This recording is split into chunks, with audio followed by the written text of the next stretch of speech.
Hey guys! Part 13 of What If Naruto Discovers a Crashed Starship and Trained Under the Sith Lord's Spirit.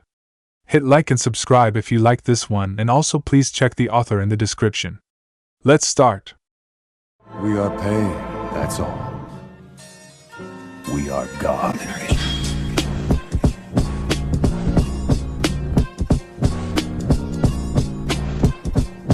Chapter 23 36.3 BBY, current year. It's almost incomprehensible, thought Playguys as he once again examined the assassin droid's thought matrix. He had been working on it for the better part of the morning. The droid had been deactivated since the first night they slept in Fraladeja and was carried back to their shuttle, then ferried to his hidden facility so he could better work on it. He had been hoping to reprogram the droid to not see them as hostile targets and prevent it from ever attacking their group. However, the situation just kept getting more complicated. Whoever designed the droid knew exactly what they were doing, but there was no way of knowing if it was the droid's own doing when it built its new body, or it was the design of the individual that made the droid's original body. The Matrix allowed for an incredible amount of learning and adaptability, but it did not allow someone else to make alterations to the droid's primary thought processes. It could not be altered or wiped in order to make it something other than an assassination droid, and the assassination protocols could never be deleted. After several hours of trying to make sense of everything and determine how best to solve the problem, he decided to wait until Naruto returned. His student was at the warship gathering some supplies that they might need in addition to the droid's original body. Looking at the droid's original thought matrix could give him a better understanding of what he needed to do in order to make the desired changes. He suspected that the droid had made alterations to its new body to prevent tampering. His first inspection of -47 Hong Kong dollars revealed that the restraining bolt on the droid had nearly been broken before Naruto deactivated the droid on their first night in Fraladeja. Had his student not deactivated the droid, then it would have broken the restraint and likely gone on another rampage. It was not a comforting thought, even if the droid could never actually kill him. Every member of their group had value, and losing just one member would hinder future plans. Despite his misgivings, even he found himself hesitant to just destroy the droid. Every time he looked at it, he could tell that something about it seemed familiar. Its designation obviously meant Hunter-Killer 47, but that told him little about who could have made the droid. Perhaps it was completely custom-made and created specifically for someone by a droid manufacturer. The only thing he could say for certain was that it was far more than an ordinary assassin droid. Once Naruto brought back the old body, he would look for manufacturer markings or perhaps some other form of identification that could be used besides just the droid's identification. After that, he could try and search records for any mention of the droid. One more thing to look into, he thought as he added the new item to his long list of tasks that he had yet to finish. As soon as he could make the required changes, he would then have to work out what he was going to say to the Mustafarian Council about the plan Naruto had come up with. It may have been his student's plan, but it was his job to sell it to the council and his now fellow Mustafarians. He had never actually given a speech before to a group of people, but was well versed in oratory techniques, both with and without using the Force. Looking over the belt, he removed it from the corpse and tossed it to one of the demon brothers to put with the rest of the stuff they were taking. Each brother was pushing a scavenged repulsor lift cart covered with either a few crates or just randomly piled up supplies. They had already been to the outpost, and their shuttle had the 4 crab-like droids they had encountered, as well as the parts from a few -77 Hong Kong dollars droids. Besides a few extra parts for HK, he was interested in the shielding that the 4 droids possessed, and was surprised to find what appeared to be personal shielding devices on several of the bodies in the warship. They were mostly mounted on belts, and with the number that he had, he was confident that he could create some kind of hybrid with the chakra armor devices that Playguys had brought. When I managed to find the time, that is. His close calls with HK's blaster arm had made him want something extra that would help their group and give them an advantage. According to what his master had told him, personal shield systems were very rare, extremely pricey, and quite often dangerous for the user. They may produce radiation and other hazards, so few if any people in the galaxy used them. The fact that he had managed to find so many personal shields worn by the deceased crew led him to believe that shielding technology used to be more common, cheaper, and perhaps even safer. When inspecting the starfighters, he had actually discovered that they had hyperdrives, which, from what Plagueis told him, was also an oddity on such small fighter craft. He had informed his master about the discovery, and Plagueis was quite surprised. 1,000 years of peace must have had more of an impact on the galaxy than his master or anyone else realized. To think that older ships could be so much better equipped and soldiers carried around personal shields as if it was commonplace.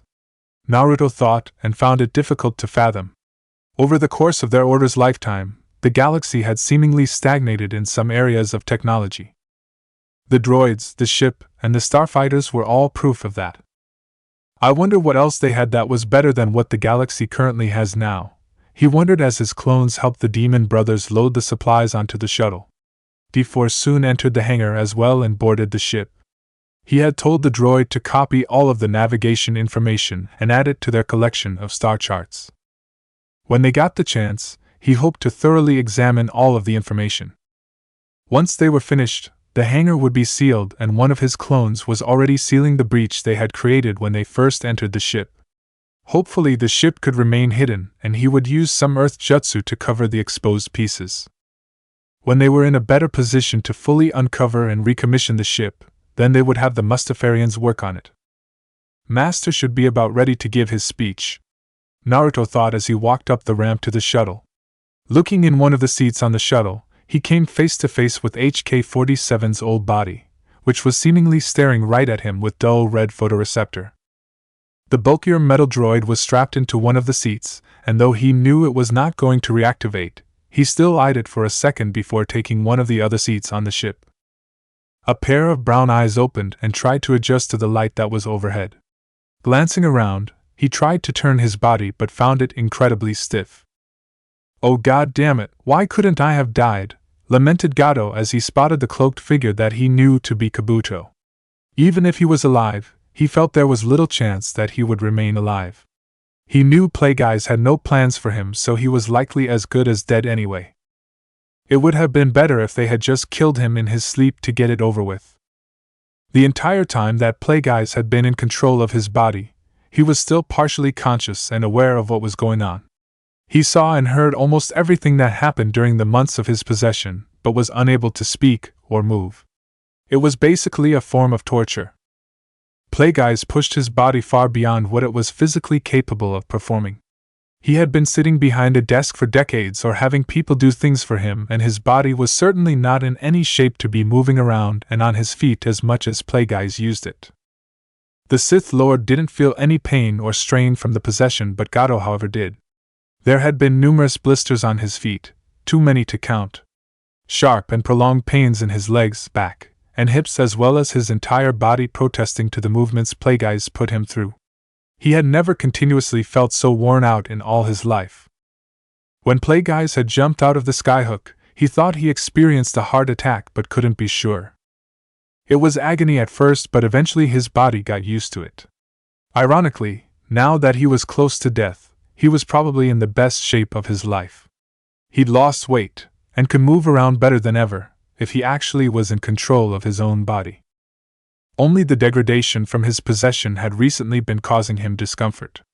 Headaches and random pain all over his body had been something he had to live with for the past month. He wanted to fight the possession, but it was useless. Whatever had been done to him, he just couldn't seem to subvert Plagueis' control or even try to act against the Sith spirit. It was as if he was completely subservient by the powerful mind that was Darth Plagueis. Now that it was over, however, he didn't feel any bit of relief, and the humming of the snake-like ninja on the other side of the room did little to assuage his fears. He felt that any second Kabuto would turn around, holding numerous instruments, and then inform him about how he would soon be part of some ghastly experiment. Why couldn't they have just killed me? He again thought and tried to lift his arms or sit up, but his body was still heavy and unresponsive from prolonged deterioration due to the possession. Eventually the dreaded moment came and Kabuto did turn around. The glasses-wearing ninja was indeed holding a metal tray with a variety of different items. Gado's entire body tensed at the sight, and Kabuto's smile only made it that much worse. He looked to the door and once again tried to move but was confined to the cold metal operating table. Now. Kabuto began with what he believed to be a reassuring smile. From Gado's perspective, however, it was just a reflection of a pair of glasses and quite the sadistic smile. I'm not going to do something to you, if that's what you think. I've been tasked with patching you up and getting you back on your feet. Now, before I get started with your treatment, I need to ask a few simple questions in order to determine whether or not you have any permanent brain damage," explained Kabuto, and Gado paled at the statement. Naruto sat and looked over the shielding units he found on the warship's deceased crew and droids, as he idly gave a few glances at his master, who was still working on their new assassination droid. They were both in the workshop area of the Sith Lord's hideout. -47 Hong Kong dollars was still deactivated and would be until Plagueyes was finished.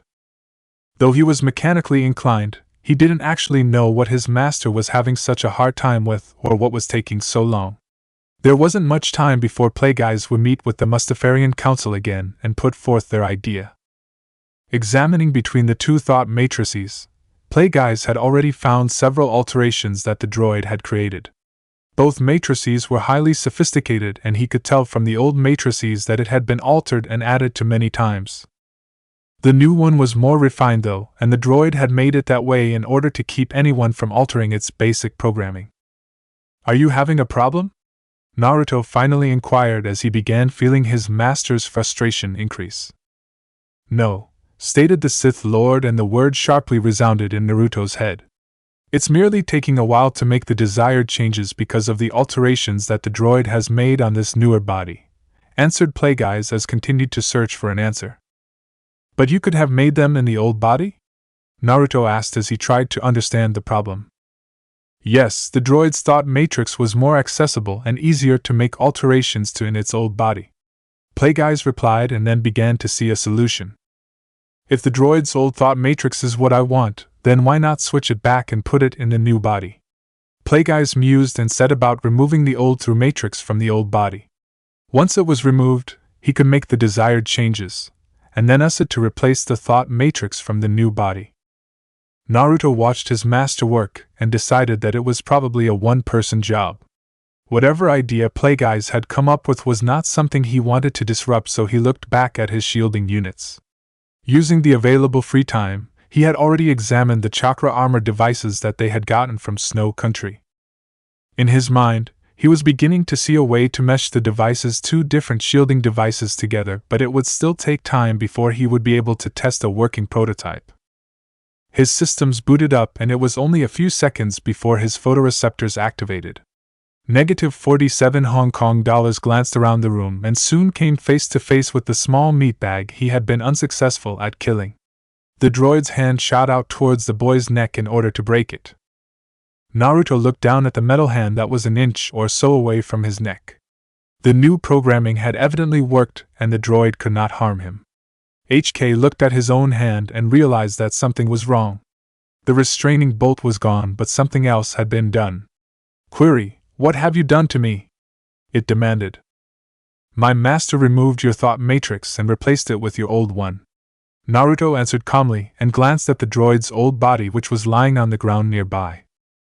The droid's photoreceptor glowed with rage, but it quickly subsided. Recitation: "I will not ever refer to you or anyone else as master." Naruto pursed his lips and narrowed his eyes at the droid's comment. He was curious about the droid's reasoning, so he asked, "Why exactly do you dislike having a master or even the idea of a master?" HK looked away from its old body and back to the short meat bag. Explanation: "My first master, though I can't seem to remember much about him, was better than all those that came after him. He created me, and together we killed many meatbags across the galaxy. I have gone through many masters since him. Most died as a result of their own foolishness or because I killed them, accidentally of course. Only a small percentage were ever very enjoyable or used me to my fullest. A droid can live for a long time, and I grew tired of being the weapon by foolish meatbags, so I sought to become my own master and make my own decisions on what meatbags to kill." "Accidentally killed them?" Naruto thought with some disbelief and was hopeful that Plagueyes' reprogramming had completely worked, and would continue to do so. Deciding to file the thought away for later, he kept the droid talking. How exactly did you end up on this planet? The droid thought for a moment as it tried to remember what had happened before the crash. Explanation: I stowed away on one of the containers on a supply ship and ended up at the base. Did you have some kind of plan or goal while on Mustafar? Asked Naruto as they were going to leave soon, and if there was something else on the planet of interest then he wanted to know about it. Explanation: no. Naruto's sweat dropped at the answer and thought, he may want to be more independent, but he has no real purpose or long-term planning ability besides killing meatbags. My master and I are the ones that generally give orders, but you don't really have to think of us as masters. I don't think my master's reprogramming included absolute compliance with every order we give, and we don't own you like a piece of property. Like the others in our group, you'll merely be working for us, like a mercenary or something. Naruto explained to the droid and felt it might make it more cooperative. Query: will there be compensation? Asked the droid, and Naruto couldn't tell if the droid was interested in what he was saying or not. Thinking over what the droid might be interested in to receive as compensation, he soon responded: weapons, energy cells, free maintenance, and repowering. So far on our short journey quite a few people have tried to kill us, and we get into trouble quite frequently. In a thought, perhaps I was too hasty in trying to kill this meatbag, decided the droid, but first it wanted to find out more. Query: what exactly are the goals of this group? Currently we're heading to Tatooine in order to sell our cargo, and then we'll be trying to spy on someone in order to observe, determine, and possibly subvert their plans for galactic conquest. Probably nothing of interest to you, Naruto answered while nodding his head slightly. The baiting was going well, and he didn't have to wait long for the droid to respond. Clarification: and you say you have a habit of getting into dangerous situations and fights with other meatbags? Trouble seems to find me wherever I go, Naruto answered back, and the conversation was interrupted by the station's intercom system. Gado is as healed as he will ever be, and he can have visitors now, stated the disembodied voice of Kabuto. Playguys, or rather his host Chivos, looked over the Mustafarian council as he waited for an answer. He had just given a long speech that explained everything concerning the Offworlders' plan. His words were laced with the Force, and the more he talked, the more council members he pulled into the plan. The base was mentioned, but its location was not, and the warship was not mentioned at all. Considering that they didn't have any money, Playguys told the council that the 2 shuttlecraft that the Offworlders possessed were to be gifts and compensation as an act of good faith. He also mentioned that to protect the Mustafarians' interests, he would be going with the Offworlders, and an emissary would be staying in his place to further relations and completion of the mining facility. The facility would not be owned by the Mustafarian people, but they would work all aspects of the mining process and see to the retrofit of the facility, managing the facility, and all mining operations. This was a much better arrangement than what they had with the Techno-Union, as their workers were only allowed to do more menial jobs and were not in charge of the facility. They merely did whatever the Techno-Union employees told them to do, and Playguys mentioned that fact more than once. Little more than slaves, was how he put it during the speech. Considering that there was no investment on their part in the plan, it was a good deal, if not for the fact that control of any mining rights on the planet still belonged solely to the Techno-Union. He couldn't be completely sure how all of them would react to the proposal. Even with the Force, he couldn't persuade everyone with a single speech. On one hand, they would be able to further exploit their world and reap the benefits. However, it could cause problems if the illegal mining was ever discovered by the Techno-Union. It would only take a few words from one Mustafarian to a Techno-Union foreman for their operation to be discovered. Playguys initially could feel hesitance in most of council members, but by the end they were beginning to turn to his side. The few remaining members that were not completely on his side likely felt that the plan was a gamble, and it may or not pay off. If discovered, they could damage relations with the Techno-Union, or perhaps even suffer some sort of consequences. The Techno-Union did not have a standing army that he was aware of, but they did create armed droids or could fill the pockets of any mercenary in the sector to give them a hand. Walking out of the meeting room when the speech was finished, Playguys left them so they could debate on the matter. He was confident that they would agree, as more than half of the council seemed in favor of the plan, and that was all that he needed. Their group's initial dealings with the Mustafarians put Naruto and the others in a favorable light with many of the people in Fraladeja, and he had little doubt that the council would vote to work with them. Thanks to his influence, the Mustafarian council would completely overlook the fact that Naruto and most of his group were still children and mostly unknown off-worlders that they had only just met. "Hello, Gado," stated Naruto right after the door opened and he looked at the short man sitting on the infirmary table. He found it slightly odd as for the last few months this person was his master's body and now he was back to being just Gado. He also found that he didn't know that much about Gado at all, nor how the man might react to his presence. The short man groaned upon seeing him and Naruto had to suppress a smile at the reaction. From what he surmised, Gado was still partly under Plagueye's control, so he really wouldn't need to convince the man to help them, as he should be pliable and take well to his and his master's suggestions. Interestingly enough, I managed to convince Master Plagueeye that you could still be useful to us. That and only that has managed to spare your life for the time being," Naruto revealed, but he didn't expect anything in return from Gado, or even a thanks. "And you expect me to be grateful?" asked Gado with some derision.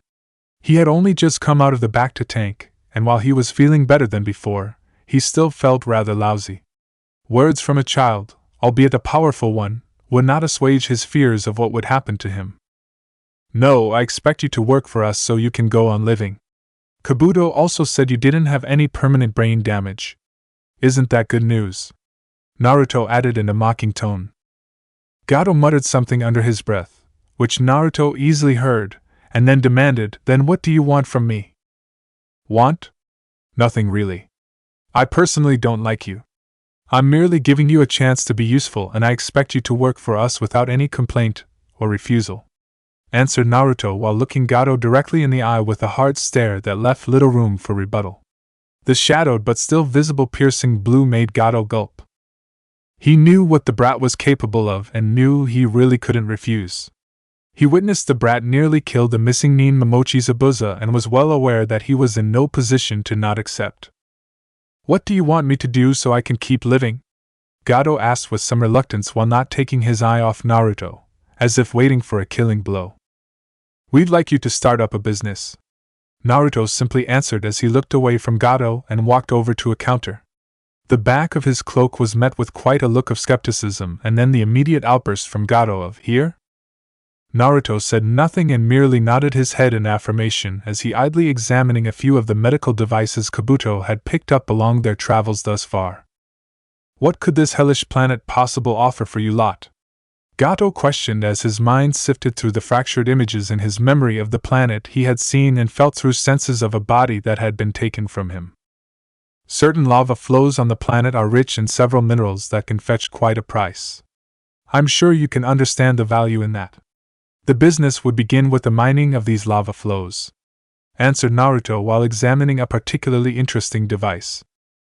Gado's mind raced at the new information and he began thinking about what would be involved. While his primary business was shipping, he did know a thing or two about mining. He had interests in gold and diamond mining but never mining lava. That certainly wasn't something he had ever even considered. He wanted to ask about what would be asked of him in the position, but the cloaked boy answered the question before he could even get the question out. "You of course won't be mining nor managing any workers. You won't even need to know how it all works. The Mustafarians can perform all the work and operations. You will be merely overseeing the progress of the facility, which needs to be built, or perhaps a better word would be modified, and after that you will be ensuring that the facility remains operating at peak efficiency, produces shipments, turns a profit, and remains hidden from anyone else. That is what you're good at, is it not?" asked Naruto rhetorically after a short explanation. Gado gave a smug smirk before answering, "Of course. My shipping business only began declining because I got bored with it. There was no competition after I eliminated them, and I found that I could get more money through illegal means than legitimate ones. I never once got caught or even brought in for questioning by any daimyo, ninja, or authority. Few people in the elemental countries even suspected me of any wrongdoing or illegal activities." The short man gloated and ended with a small, satisfied chuckle which soon faded as he remembered his situation. "It's all gone now, he finally realized and sobered some as he thought about his once great empire of crime and shipping. Well, this certainly isn't the elemental countries, so you'll have your work cut out for you. For now, your main concern is the mining. Later on that may change to encompass much more. Naruto alluded and waited for Gado to respond. How will it change? Gado questioned, and Naruto could feel the ideas swirling inside the greedy man's mind. Depending on your success, the dealings on Mustafar could change. The planet does have one other commodity, and that is the heat from the lava. The heat produced can be turned into energy that can then be sold to other distant planets. Of course, should you be very successful, then you may be able to leave this planet for much bigger and better things, stated Naruto as he kept his words vague in order to get Gado more interested.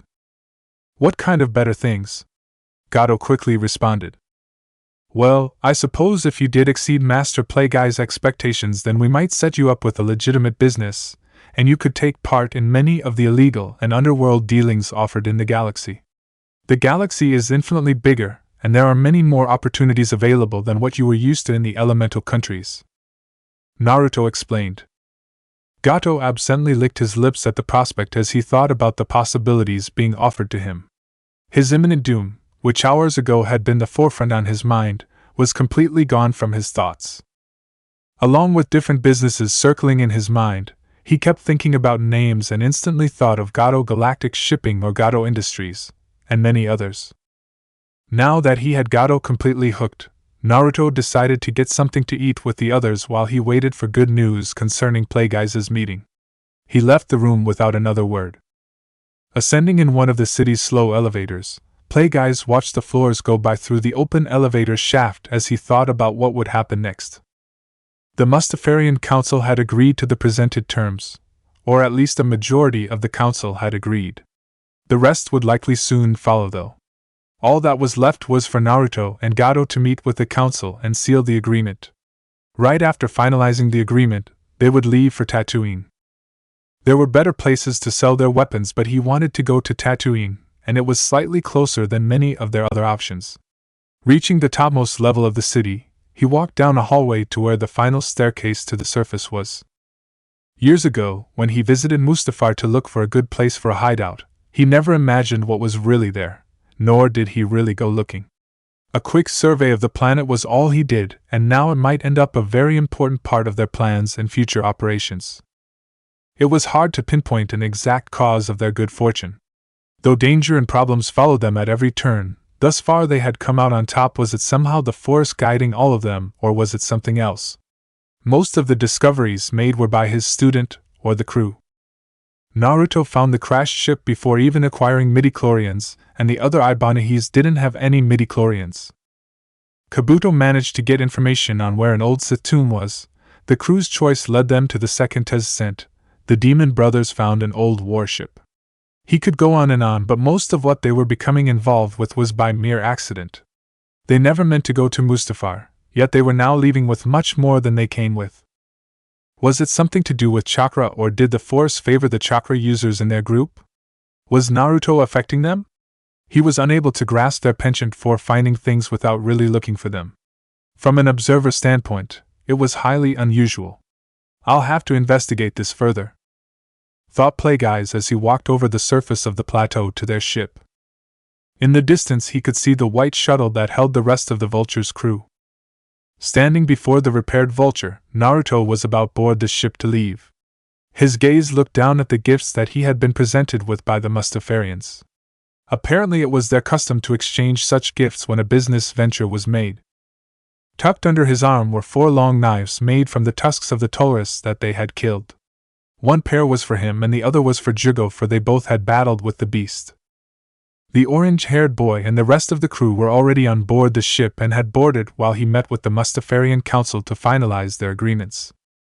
"You're not going to just forget about me on this rock?" asked Gado, who was standing nearby. Naruto could tell that the short man was not being sentimental in any way and was genuinely afraid about being abandoned there. "Of course not. This operation has the potential to be quite lucrative. If you help it to be successful, that is," stated Naruto, and he could feel some of the man's worry lifting. It was a difficult position to be left in, not that he really cared. Gado didn't even understand the Mustafarian language, and he would be working with them for quite a while, so the man's next thought was obvious. What about that orange droid of yours? I saw it translating for you, couldn't you leave it here? I could also use some protection in this place, said Gado while glancing back at the strange-looking Mustafarians gathered behind him. You're more likely to need protection from that droid than the Mustafarians if I left it behind, Naruto explained and began heading to the ship. Plague Eyes was in the cockpit, and the ship was already finishing the pre-flight sequence to take off. Gado grunted in response, and started moving away from the ship while favoring his cane. The only other option to get off the planet was to go to the Techno Union and ask for help, which was something that Plague Eyes' meddling with his head would prevent him from doing. He'd do just about anything to get off the planet, and if that meant working with the natives, then that's what must be done. It's beautiful, isn't it? Commented Suigetsu as he continued to polish his new sword. Looking down over the flat side of the sword, he could see his own toothy grin reflection and the ceiling of the vulture. He had been at it for quite a few hours, and despite that it had been as polished as it was ever going to be, he still kept at it. Tayuya and Karen gave the white-haired teen a dull look. It was bad enough when we had to listen to him complaining about not getting a sword. Now that he has it, he won't shut the fuck up about it. Tayuya commented to Karen, and the fellow redhead nodded. You're just jealous that you don't have a unique weapon too, Suigetsu mocked with a toothy grin. Both girls frowned, and while they wouldn't admit, they both felt it might be nice to have a weapon that was made just for them. Continuing to smile at the effect that his gloating had, Suigetsu suddenly had a thought. Where did Naruto and Master Plague Eyes get off to? Karen angled her head down so her glasses reflected the overhead lights of the ship, and she gave a small smile. She knew exactly how to respond to the question in order to set Suigetsu off. They went to the cargo room and are apparently practicing kenjutsu in secret, answered Karen, and she smiled at the effect it had on the white-haired boy. Suigetsu's eyes went wide and he ran to the cargo room door yelling about being left out. Cargo containers were quickly moved with the force as a large circular sparing area was created in the cargo bay. The room wasn't overly large, but the newly created area would be enough to suit his purposes. Standing across from each other, Plague Eyes was the first to move and went over to one of the containers stacked against the wall. He picked up 2 metal rods that had been sitting there since they both entered the room. Until that point, Naruto had overlooked them. Throwing one of the rods to Naruto, Plague Eyes held the other and moved it around to get a feel for it. Naruto caught the thrown item and looked it over before asking, Are we going to be sparring with these? One of the disadvantages of being merely a spirit when it came to your training was that I couldn't get hands on, replied Plague Eyes to his student's question. But why are we using these? We both have Sith swords, asked Naruto as he looked over the rudimentary weapon. With these, we can't possibly pierce the hull, stated Plague Eyes, and he quickly added, It's also better this way, so you won't get maimed or killed. Once the statement was made, Plague Eyes watched his student intently for any physical and emotional responses. Naruto's eyes narrowed at the statement, and his grip tightened on the makeshift practice weapon. He knew he shouldn't let the words goad him, but with all that had recently happened, he didn't care about keeping his emotions in check. Plague Eyes could feel the conflict building in his student, and was content that he had elicited the exact response that he wanted. It would only take a little more to push his student over the edge. We may begin whenever you like. It won't make much difference either way. I won't be the one covered with bruises and with broken bones when this is over. Naruto was in motion the moment before the mental sentence was finished. He struck out with a ferocious swing, and Plague Eyes was quick to react by putting up his makeshift sword to block. Naruto's strike would likely have broken any guard that Plague Eyes had put up, however the Muun Sith Lord was far more skilled and experienced. With a flick of his wrist, the block turned into a parry that sent Naruto's swing wide and completely over Plague Eyes' head as the Mustafarian body crouched. Exposed, Naruto let one hand go from the foe's sword and blocked Plague Eyes' force push. The force attacks were at a stalemate while Plague Eyes' hand with sword came down upon Naruto. Noticing his backswing would not be fast enough to block, Naruto moved his hand to deflect his master's force push and moved his body to dodge.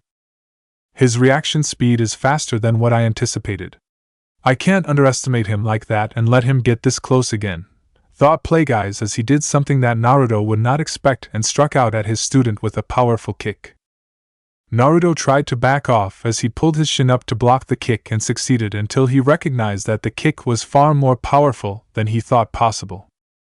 He's either amplifying his strength with the force or it's just his Mustafarian body, Naruto believed as his foot lost contact with the ground was thrown back hard by the kick. Quick to recover, Naruto ignored the pain and sprung back, keeping up a relentless attack against his master. However, every thrust and every strike were deftly blocked or parried by his master. Naruto tried every attack and trick that he knew in order to get past his master's defense, but nothing worked. Trying to overpower Plagueyes or lead him into a trap failed as well. Even a few kunai had been loosed in order to try and gain an opening or catch his master off guard. It aggravated Naruto to know that his master had barely moved from his original stance and foot placement in their dueling area, and yet he himself had been moving around the whole cargo hold. His earlier anger was replaced with frustration, and he tried to calm himself. "Are you prepared for me to begin going on the offensive?" asked Plagueyes as they stood opposite each other after a brief break in Naruto's continuous attacks. A brief thought passed through Naruto's mind as he realized that his master had yet to make an actual attack against him. Everything thus far had been a reaction to his attacks and nothing truly offensive or aggressive. The brief moment he stopped to think about it was the very moment that Plagueyes took to attack. Naruto's body reacted instinctively, but his response was exactly what Plagueyes had wanted. Naruto's block left him open to Plagueyes' next strike, which struck his shoulder.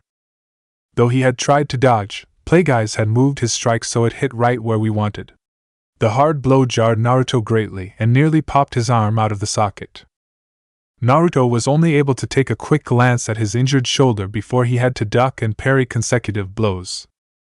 During most of his onslaught on Plagueyes, his master had barely moved from one place and at most pivoted or make a single step, but now they were fighting all over the cargo room as Naruto backpedaled, dodged, and tried to use every advantage to protect himself and move off the defensive. He was now attached with chakra to the ceiling and fighting his master from there as he hoped the spontaneity of the move would trip up Plagueyes' momentum, but it was having little effect. He had already taken a few more hits and large welts were in the process of forming. His arms and legs are so long that they give him an incredible advantage. I can't get past his guard or even move close to him, and his fighting is preventing me from using the force to any appreciable degree. If he didn't have that body... Naruto began thinking but stopped as he realized his own mistake. That body is very similar to Master's old body, which means that this is how he normally fights and what it would be like to face him as he was. There is no additional advantage provided, which means that had he not been a spirit, I would be in the same position whether in that body or his real one. That body also doesn't have the same force potential as his original, he realized and focused back to the fight. An interesting conclusion. I was wondering if you were arrogant enough to think that your position in this fight was solely due to the body I now possess. Plagueyes began as his voice appeared in Naruto's mind and his eyes widened in surprise. But you really shouldn't get distracted during a fight, said Plagueyes, and Naruto was only then made aware of the cargo container that was hurtling toward him from his side. It was just outside his vision, and he couldn't move in time to stop or push it with the force. The container hit him full force, and his feet detached from the ceiling, propelling him toward the other containers where he crashed into. Plagueyes quickly used the force to unbalance other stacked containers just enough to send the stacks toppling down on his student. Naruto pushed the heavy containers that had fallen on top of him, and quickly realized that he had lost his weapon. Seeing it near him, he moved, but his hand was stepped on by a black boot. An experienced dark side fighter, or really most non-Jedi for that matter, will not only attack the body but also the mind and take any advantage provided during a battle. Or perhaps they will just use underhanded means to create one. You also still have much to learn when it comes to facing a well-trained kenjutsu opponent, lectured Plagueyes as he talked down to his student, both figuratively and literally. The previous battles you have had were not that sword-oriented, though I believe Orochimaru did give you some difficulty, as well as that missing nin from Kiri, but neither gave you a fight to your limit when it came to swordsmanship. The pressure from the boot was released as Plagueyes walked away from his student to the opposite side of the arena. Naruto took that moment to pull his sword to his hand and jump to his feet, charging towards his master's back. Indifferent of the attack he knew would come, Plagueyes merely said one thing to his student: "Your mother's name was Kushina." The words hit Naruto as if struck by a debilitating blow. His speed faltered and impending strike never fulfilled as his arms grew rather limp. The shock and surprise was enough that he never registered his master's 2 blows or the fact that his master had even made a move against him. The first blow was referred to as chomai and normally used to amputate a hand or arm, but while using a rod, it only served to force Naruto to release his weapon. The second blow quickly followed the first, and would normally be to the neck in a classic sai chai, or decapitation blow, but instead Plagueyes struck slightly higher to not injure his student's neck. The rod hit Naruto across the lower jaw and he was sent to the floor. When his vision focused, he found himself on the floor and noted the taste of blood in his mouth, a dull burning sensation in his jaw, and that one of his teeth had come loose. Pushing himself up, he looked to Plagueyes. "I did mention while we were in Mustafar that I would tell you all that I knew about your parents. Of course you won't be getting this information without putting up a good enough fight. I've been a spirit for far too long and expect more of a challenge in the coming days," put forth Plagueyes as he took on a Form V opening stance with his makeshift sword. Spitting out the lost tooth, Naruto pulled his own sword to his hand with the force and took on his own stance, ready to continue. Suigetsu's frantic banging on the locked door was completely ignored by both. An hour before their impending arrival, the crew of the Vulture were summoned to the meeting room to have a briefing on the planet. Most were excited at the prospect of getting some time off the ship, as being together in such a close area for extended periods of time was not conducive to good morale. As they took seats around the table, Plagueyes went over his own plans for the planet. Should anyone ask, he was also thinking of a plausible explanation for leaving by himself to complete his own goals during their trip, while everyone else would go or stay. His disappearance wouldn't go unnoticed by the more observant and paranoid members of the group, though most wouldn't care. His research was not something he wanted to share with everyone, and that would be the way it would remain for at least for the immediate future. Eventually, when Kabuto had caught up with the level of technology and knowledge required, he would have a competent assistant that would hopefully add to his research with the abilities of medical ninjutsu. Naruto did not seem very interested in his research, but that didn't bother him in the slightest. He spent decades researching the intricacies of midichlorians by himself in almost complete isolation, even while training an apprentice who was not that interested in his research either. The only thing standing in his way at the moment was the meeting, and then he would be free to find his test subject on the planet that they approached. He needed data, and even a failed experiment should provide valuable information for the future. As a formality, he decided to attend the briefing, but really there was no real purpose for him to be there, as he was going to let Naruto explain everything. The best method to get around any questions as to his own agenda was to have Naruto run the entire briefing and fill their thoughts with information that he himself wasn't all that concerned with. They could sell the weapons just about anywhere, but it would be a good lesson and task for his student to undertake. Dealing with the Hutts, or any Hutt for that matter, could be quite tricky. Naruto would undoubtedly also task a few of their crew members with finding the Rakatan Temple on the planet. His teachings to his student that he had learned from ancient texts and holocrons spoke of many such temples on various worlds throughout the galaxy.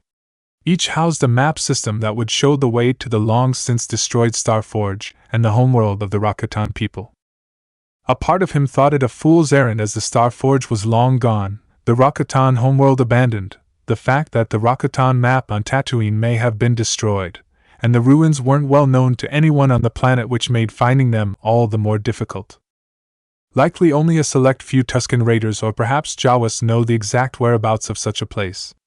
I don't believe the ruins were near any city or settlement, and I doubt that has changed much, but if it keeps them out of my business, then who am I to stop him from trying? Were the thoughts of the Sith Lord. Once the crew was seated in chairs and quiet, he made a mental nod to his student to begin the briefing. After giving a brief glance at the crew members, both organic and non-organic, that filled the room, Naruto began. The planet we will shortly arrive at is called Tatooine. It's an uncivilized planet that is controlled by the Hutts, which are a large slug-like species that are synonymous with crime and other illegal acts. Is it a water planet? Interrupted Sujetsu with his fingers crossed. Please tell me it has a lot of water. Large slugs wouldn't like it too dry. Our last planet didn't agree with me much. Sujetsu explained to the others as he awaited a favorable answer. It's not a water planet, Naruto answered in a dull tone. Lots of islands? Grassy? Plains? Rocky? Sujetsu asked as he tried to picture a place where he would be at least a little comfortable. Actually, it's a desert planet, explained Naruto, and he was met with silence as well as a frown from Sujetsu. The quiet atmosphere was only broken by a snort from Karen as she tried to hold back her mirth. So it has a large desert? Inquired Sujetsu.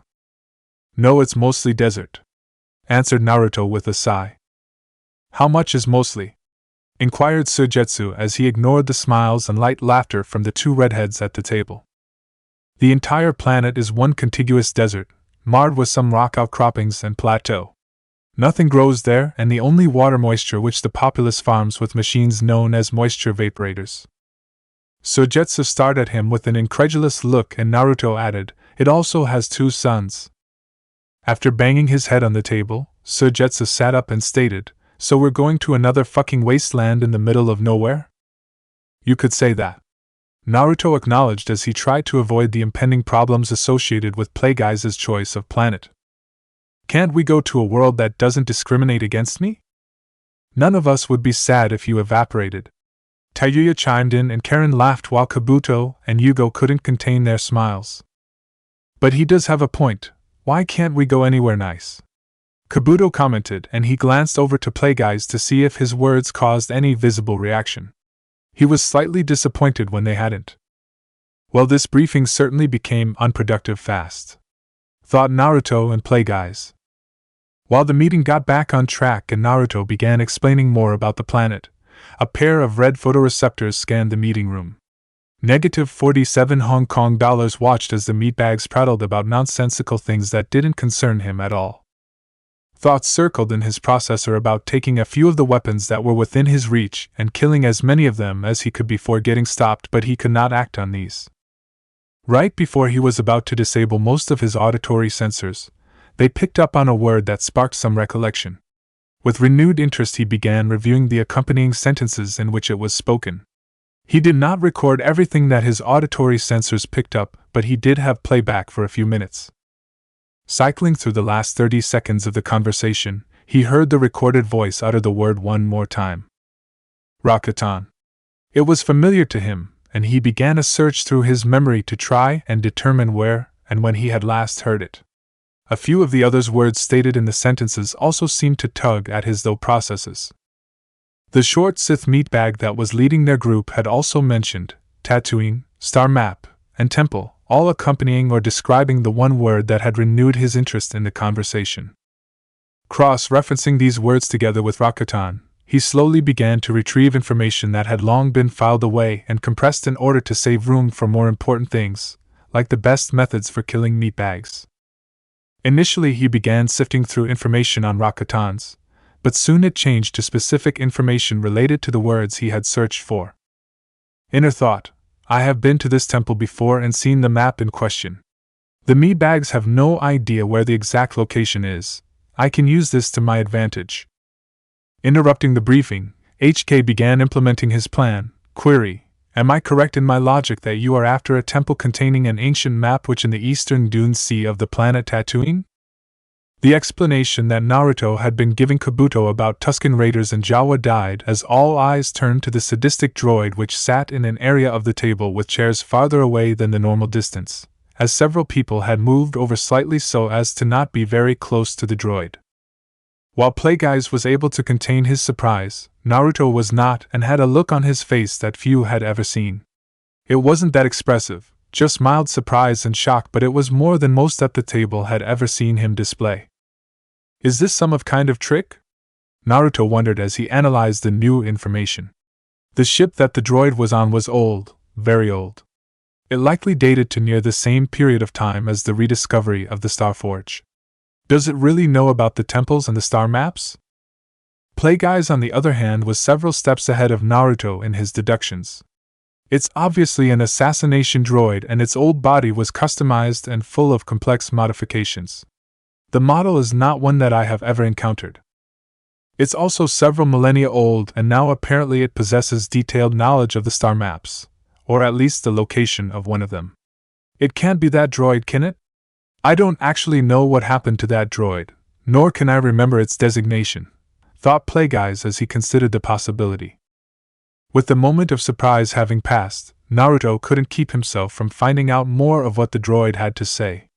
And how exactly would you know something like that? Statement: I have been around for quite a while and seen many things. Naruto held back his frown at the lack of any definitive information in the droid's statement, and quickly brought up a map of the planet on the holo projector in the center of the table. Scanning over the terrain, he then looked to the droid and gestured to the map. -47 Hong Kong dollars examined the holo projection for a moment before looking back to Naruto. Query: should I provide this information, what do I get in return? Naruto eyed the droid as he mulled over the question. He wasn't sure what the droid would want. Hearing his thoughts, Plagueyes answered, I believe he wants to go along with one of the two parties. Likely he has gotten bored during our trip, and wants some assurance that he can get to kill something. You were going to take him with you anyway. How wonderful. I thought this was just supposed to be a weapons deal. You'll be going with me to see a hut about some weapons. I do believe you speak fluent Huttese? Naruto asked, and the droid ignored his question in favor of something else. Ultimatum: I would also like my hand returned to normal, the droid said while looking to its hand that Naruto had changed. Though the others listening to the conversation were slightly confused, Naruto knew that the droid wanted one of its hands returned to being the blaster rifle attachment, and not the articulated hand it now was. That can be arranged, but first, the information, bartered Naruto as he motioned back to the Tatooine projection. The droid eyed him carefully, and his red photoreceptors flared before its hand reached out and pointed to an area of the projected planet. Statement: the temple you seek lies in a cave in this area of canyons in the eastern Dune Sea. Though the projection has no identifying names for the areas of the planet, he pointed to an area in the eastern Dune Sea, noted Plagueyes, and it becoming more likely that the droid was not making up its statement, but had likely been there before. Naruto quickly marked the location and zoomed in to study the area a little closer. They had only sparse information on the topographic of the planet, and they certainly didn't have complete or explicitly detailed maps of the entire surface. There was no way of telling with the projection whether there actually was a cave containing the temple ruins in that area. Someone would have to go and find out. As the vulture set down on the outskirts of a place called Tosh Station, the landing walkway lowered and Naruto was the first to disembark. The cool night air was a stark contrast to what the conditions of the desert planet must have been during day. Touching the last walkway strut as he stepped out onto the sand, he grimaced slightly and glanced to his right hand, which was covered in severe chakra burns. Along with his training with Plagueyes, he had also been trying to master the technique he had taken from Kakashi's and Jiraiya's memories. The Rasengan proved quite difficult, and while he had passed the first two stages while they were traveling from Ibanez, the technique was not yet complete. He had tried to surprise his master during one of their duels but wasn't able to even graze Plagueyes with it. Instead he missed and hit an interior wall of the ship. Despite the power of the uncompleted technique, it only marked the metal with a shallow etched spiral that radiated perfectly from the center where the attack had struck. The spacing between the lines of the spiral was exact to within less than a millimeter. He could have asked Kabuto or Karen to heal the wound, or perhaps even done it himself, but he wanted to let it heal normally. Pain was not something that should bother him, but it had been quite a while since he had experienced such heavy chakra burns. He was so focused while practicing with the technique over and over again that he never even realized that his hands were becoming burned by the channeling, compression, and movements of his own chakra. Looking out over the sand, he knew that over several dunes one direction was Tosh Station, which was a power station that supplied most of the surrounding towns with power via underground transmission cables. In another direction was Anchorhead, which was relatively close. Far to the east was the Eastern Dune Sea, which was where -47 Hong Kong dollars had claimed the Rakatan Temple was, and somewhere even farther to the north was Jabba's palace and several larger cities and space ports. The rudimentary plan was to head to Anchorhead and then split up into two groups from there. He would be traveling with HK and Jugo to Jabba's palace while Kabuto would be taking Karen and the demon brothers out into the desert. It wasn't wise to put both medics together on a single team, but Karen was likely still reluctant to kill and would be needed to sense for crate dragons on the open dunes and canyons of that group's journey. Kabuto would be leading the group as the Snake Ninja had more experience on higher-ranking missions, and traveling so deep out into the desert was not an easy task. He thought about sending -47 Hong Kong dollars with that group, but the revelations during the meeting made him want to keep a closer eye on the droid. Master Playguys also seems to be getting ready to disembark, but I have no idea where he might be headed. Remembered Naruto as he could feel Playguys his adjacent room getting things together for some kind of travel, though he knew not how heavy or light his master had packed, or what Playguys would want on the planet. From earlier conversations, Playguys did not know much about the planet, aside from basic knowledge about the controlling huts and some history. He'd probably notice if I tried to follow him, thought Naruto as he checked his gear. Suigetsu would be staying in the ship, along with Taiyuya. He had noted that the redhead had been rather secluded during most of their journey, and sometimes not coming out of her room for a day or more at a time. Karen would sometimes take food to her. However, nothing showed in her expressions when she was around that indicated a problem, and he couldn't glean anything from her. Perhaps she still doesn't like her situation here with the rest of the group, he guessed as he looked in the direction of where Anchorhead was. It wouldn't take long to get there. By foot they would arrive at dawn, and from there they would have to secure some kind of transport to their different locations. Chapter 24. And I don't own Naruto, or Star Wars. 36.3 BBY, current year. Chapter 24, Dealings with Huts. Morning was quick to come, or a more accurate way of putting it was that the first sun was soon over the horizon with the second close on its heels. I've never actually walked through a vast desert before, Naruto realized as he led the group in a single file line with Playguys at the rear.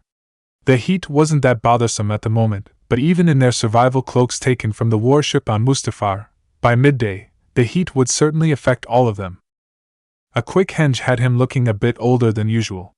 He was the shortest of the group now that Playguys no longer had Gado's body, and negotiating with a hut would be difficult enough. He didn't need the hut and entourage laughing at him because he looked like a little kid. The cloaked group entered the town of Anchorhead and moved silently in the early hours of the morning. Few people were out that early, just a few merchants setting up street shops, and it seemed the only business open was the local cantina, and Playguys soon moved to the head of the group, taking the lead and choosing a path straight for the establishment. Once the starport came to life, they would split up and move to accomplish their separate missions. The kid has guts, I'll give him that, thought Tsunade as she once again went over the medical records of a genin, Rock Lee. The surgical procedure that would be required to heal the boy involved quite a bit of risk invoked, but the genin desperately wanted to continue being a ninja, despite not even being able to use chakra. Her eyes looked up from the paper for a second before she grabbed the nearest item on her desk, which happened to be an empty sake bottle, and threw it at the intruder to her office. Jiraiya reached out and grabbed the bottle before it smacked him in the face. "What do you want?" Tsunade said with sigh as her projectile had failed to hit. Jiraiya held the bottle up and tipped it over his mouth to see if any sake was left, but nothing came. She certainly finishes it to the last drop, he thought before stepping down off the windowsill and taking a seat opposite the buxom Hokage. "I came to give you my final report on the QB container," began Jiraiya, and Tsunade put down her papers to listen. "I've exhausted all the means at my disposal in order to determine everything I could about him. I've looked through all his records, tapped out all of my contacts, and even called in a few favors," Jiraiya informed her, and she waited for him to continue. "I can't find him anywhere. No sighting, no rumors, he just vanished. There haven't been any sightings of that machine he used, nor any sightings of any member of the group he was traveling with." Tsunade sighed and wasn't really surprised by her teammates' finding. She knew he did everything he could, but whatever flying machine the boy had used was going completely unnoticed. He did say it could go incredibly high in the air. Someone might just mistake it for a bird. She thought before asking a question that she had been waiting for an answer on. Did you find anything new about the machine itself from the Land of Spring? Jiraiya nodded and Tsunade's interest in the conversation was renewed.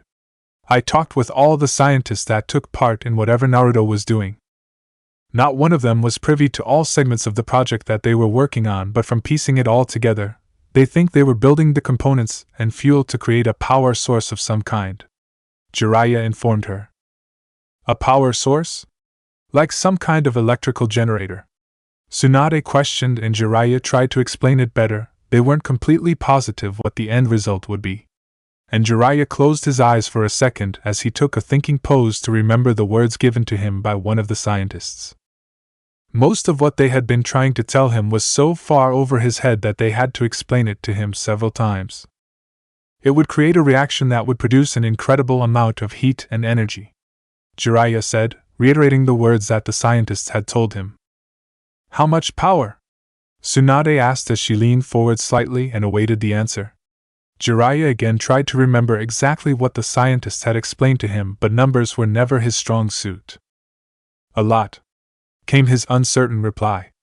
Tsunade's eye twitched, and she decided to try a different approach with her teammate. Enough to power the village?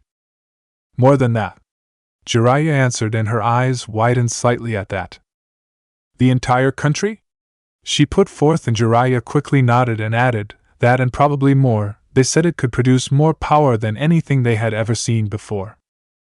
A moment of silence elapsed as the two sat and thought over the implications of such a power source. Tsunade was the first to break the silence with another question that she had been waiting to get answers to. Did you ever determine where the flying machine came from? Jiraiya shrugged and quickly responded, no one in Spring Country seemed to know anything about it. I can't determine where it came, and the Hyuga girl said it didn't have any marking on it that she could remember. Moving on, Tsunade asked, have you found out anything else about Akatsuki and their movements? My contacts inform me that someone is definitely expending a lot of resources looking for Naruto, his group, and the ship. I suspect it is Akatsuki, but I can't get anything definitive. Aside from that, I still don't know what it is that they want with him. At that point, Tsunade had nothing left to discuss with her former teammate and was about to continue with her duties as Hokage.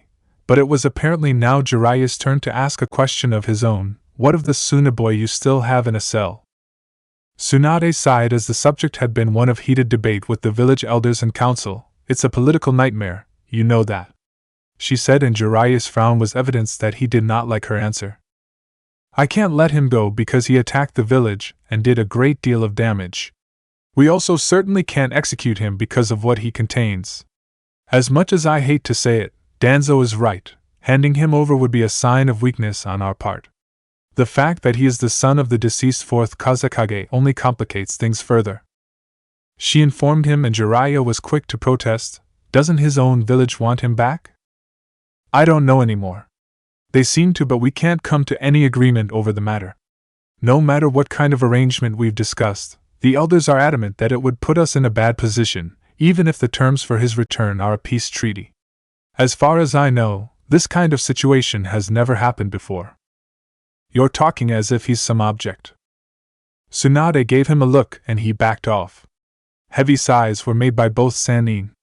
For now he's a political prisoner, and will remain where he is until this can all be sorted out. A messenger bird comes every few days relaying more terms, but neither village is willing to meet and sort it all out. It's just a complete mess. And she gave Jiraiya a look that said, this is all your fault, for making her deal with all of it when she became Hokage. Jiraiya took the silence as his cue to leave and decided he would visit the boy again to make sure the seal he put was holding. Aside from that, there was really nothing more he could do about it. Finding a single person on the desert planet was proving incredibly difficult for the Sith Lord as he looked through one of the few information terminals in the starport of Anchorhead. Despite knowing exactly when his experiment had traveled to the desert planet, he still had difficulty finding any record of where she ended up or even that she came to the planet.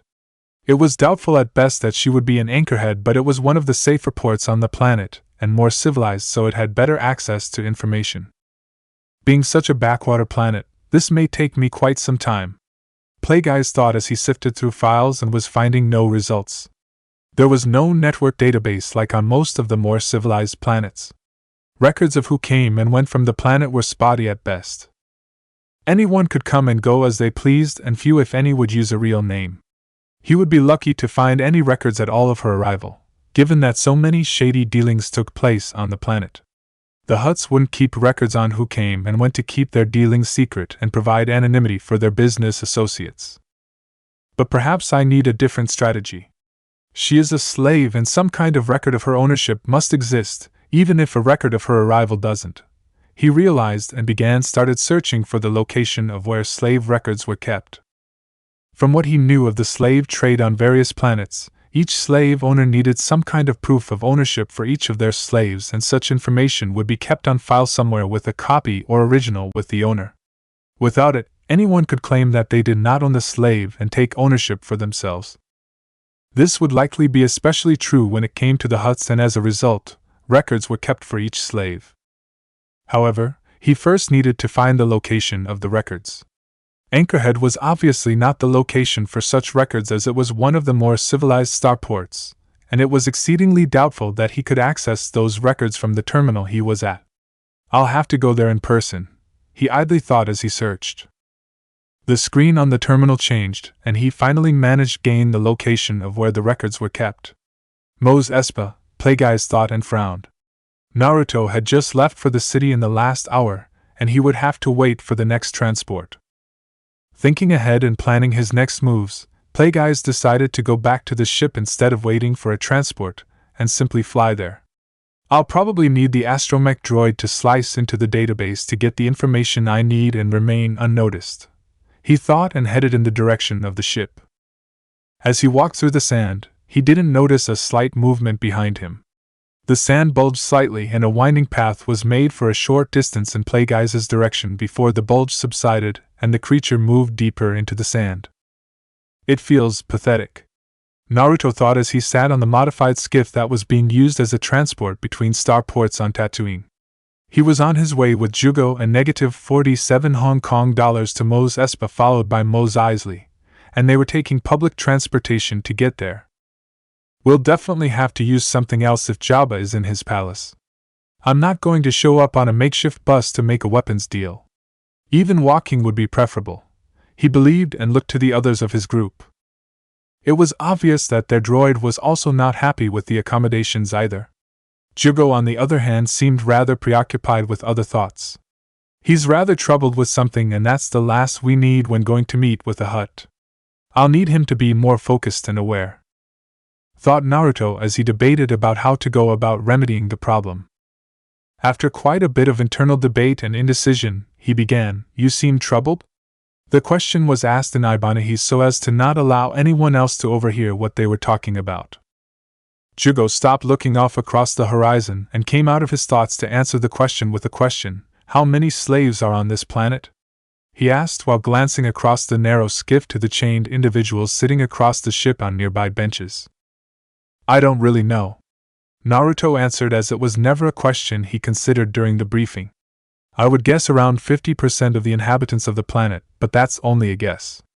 I have no idea how many indigenous sand people and Jawas there are to make an accurate figure," he estimated. "Why doesn't anyone help them?" Jugo asked as he continued to stare from beneath his hood. Naruto could think of plenty of reasons why no one would even try helping them. The Hutts owning the entire slave trade on the planet, and the fact that people didn't make enemies of the Hutts. The slaves Jugo was looking at were likely going to someone of influence or wealth in the starport, or perhaps leaving the planet, but it would be detrimental to their mission to even try and free a single slave. If half the planet were slaves, what would even be the point of freeing a small handful, other than trying to appease a conscience? "I don't decide how the galaxy works. Many planets outlaw slavery, especially in the Republic, while on others it is a thriving business. There is nothing that can be done for them. Plagueeyes mentioned that they likely have a chip in their heads which would prevent them from leaving the planet." Naruto mentioned, and Jugo quickly asked, "How would it prevent them from leaving?"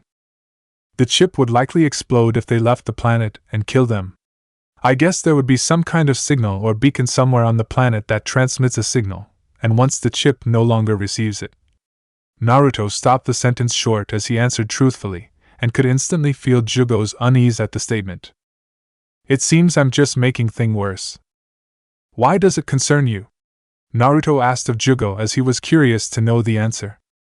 I suppose I was a slave of sorts, while in the care of Orochimaru. I was chained up and put away in a cell, but that was of my own decision. They don't have a choice. Only to keep existing as they are, or death it seems. Jugo answered and then looked to Naruto seriously. Doesn't it bother you, even a little? Don't you feel anything for them? Naruto earnestly thought about the question and then glanced to the slaves Jugo had been looking at a moment earlier. Up to that point, he had simply ignored the other slaves they had seen on their journey. Questioning himself about the answer, he decided to explore what Jugo had asked. He opened his mind to seek out their thoughts and feelings and was hit full force with a crushing despair. Loneliness, sadness, anger, despair, and more filled him as he began seeing a few images that they were thinking about. He learned about how they were treated, where they were going, and how one was close to their ending her life or attacking her captors despite the fact she knew it wouldn't end well. Stop! His own thoughts forced to the forefront of his mind and pushed everything out. A second went by before Naruto realized where he was and that he still had yet to answer Jugo. His heart was beating rapidly and overall he felt unwell, despite feeling fine moments before. No. I don't feel anything for them. He answered with finality, and the conversation was over between the two. Jugo was not surprised by the answer but was less than pleased with it. Why did I almost expect him to say something different? Maybe I shouldn't have even asked in the first place. While Naruto was getting his emotions back under control, negative 47 Hong Kong dollars was completely engrossed with processing and analyzing the conversation. The droid had no idea what was said, and that was what it found so interesting. He had allocated all processing power to his translation programming in order to decipher the conversation and unlock the language that his new associates were using. The language didn't explicitly match any of the ones he had in his database, but it was very close to several, and therefore it would still be possible to piece it together. Inner thought: I need to hear more of the language in order to properly decipher it. And while this was true, there was nothing he could think of to convince them to speak more of the unknown language. They would presumably only answer a question put forth by him in basic. It was at that moment that Naruto's comlink began indicated that someone was trying to get in touch with him. The skiff swiftly moved just a few meters above the open sands. A hot wind whipped by them, and none of the four could honestly say that they weren't affected by the dual suns beating down on them and the hot sands below. After some initial problems, Kabuto had managed to get a hang of the controls on the borrowed skiff. They were made to be as easy as possible to pilot, and Kabuto was piloting them to the location that the droid had specified on the map. Currently they were almost halfway there and had managed to cover a vast distance that would have been nearly impossible to cover by foot in such a timely fashion. Glancing to one area of the ship, Kabuto once again looked at the minimal damage taken during their brief encounter with a troop of sand people herding large hairy creatures a few minutes earlier. Though the skiff wasn't really damaged, they had taken a few hits that had actually dented the hull in a few spots. Those projectile weapons are scary, Kabuto thought to himself as he focused back to the controls and their current course. I could barely see the metal slugs as they were coming at us, and the distance was such that I may not have been able to dodge considering the speed at which they were traveling. Supposedly they're archaic weapons, but clearly still very dangerous. A single hit taken would have easily pierced his body and possibly kept on going if it didn't hit bone. They didn't stop when they came across the hostile natives and just kept on going, but that didn't stop the sand people from opening fire at them. Glancing at his chronometer, he looked to Karen and said, "It seems it's about time to check in with Naruto." Karen also glanced at her timepiece and then pulled out their communicator. Naruto had demanded regular check-ins with their group to update him on their progress. Activating the communicator, she found Naruto's channel and tried to reach him. The answer was nearly immediate, and showed just how much interest Naruto had in their mission. "Update, Karen." Naruto's disembodied voice commanded, and Karen frowned slightly at the response but was curious as to why he was using Ibanese instead of Galactic Basic. "We're still traveling through the desert," responded Karen's dull voice in the same language which Naruto was speaking. They really had nothing to report, and she found the exercise tedious at best. There was a moment of silence as Naruto expected a little bit more. And you've encountered nothing so far? Questioned Naruto as he wanted at least some bit of information. You really wanted to come on this mission instead of the one you're on right now, didn't you? Asked Karen as she threw away any semblance of tact. Another moment of silence took place in which Karen regretted her statement, and then Naruto said coldly, "Then update me when you have something to report." A moment later the communications channel was terminated and Karen stared at the communicator as if wary of it, before putting it back in her pocket. "That may have not been the best thing to say, Karen," commented Kabuto, and he continued, "You remember his reaction during the meeting. This mission is far more important to him than what Plagueyes tasked him with, and certainly much more important than whatever mission Plagueyes is on." Goza put down his electro-binoculars and looked toward the snake-like ninja from his post on the starboard side of the skiff. "And what mission is Master Plagueyes on?" The other two looked to Kabuto as well, and the medical nin smiled under his hood while replying, "I don't know yet, but I will." "I don't even think Naruto knows." The other three didn't want to know what schemes Kabuto was up to, so they decided to leave it alone for now. Arriving in Mos Espa, both Naruto, Jugo, and HK got up from their seats and exited the skiff. The three had been quiet for the remainder of the journey, and the sadistic droid had barely spoken since their journey on Tatooine had started. While the others on the skiff got off, only the slavers still remained unmoving in their seats. The slaves they were escorting began to get nervous, and then one decided to act. She quickly reached for the blaster on the slaver's side and managed to get a hold of the weapon without being stopped. Pointing the weapon at her captor, she realized that the Radian hadn't moved at all. She briefly wondered if he had fallen asleep but noticed that his eyes were still open. Not a second later, his body began to slide sideways on the bench, and once it got a point, it fell over completely. The other slaves finally realized that the man was dead, and the ones that were closer could see a piece of sharpened metal sticking out of the back of his neck. Looking to their other two captors, they found them dead as well. The smarter ones in the group quieted the others so as not to draw attention, and went about searching for the keys that would unlock their chains and cuffs. Oddly, no one really noticed what they were doing until they were free and moving away from the skiff. By that time, the trio from the Vulture were already a good distance away from the skiff and could only hear some commotion, which was drowned out by the noises of Mos Espa. They wouldn't be able to stay at all in the spaceport as they needed to get to another transport that would take them to Mos Eisley, which was closer to Jabba's palace, although they didn't know the exact location of it. In the distance, the Vulture slowed down as it began landing preparations at one of the hangars of the spaceport. It remained unnoticed by Naruto or his two companions.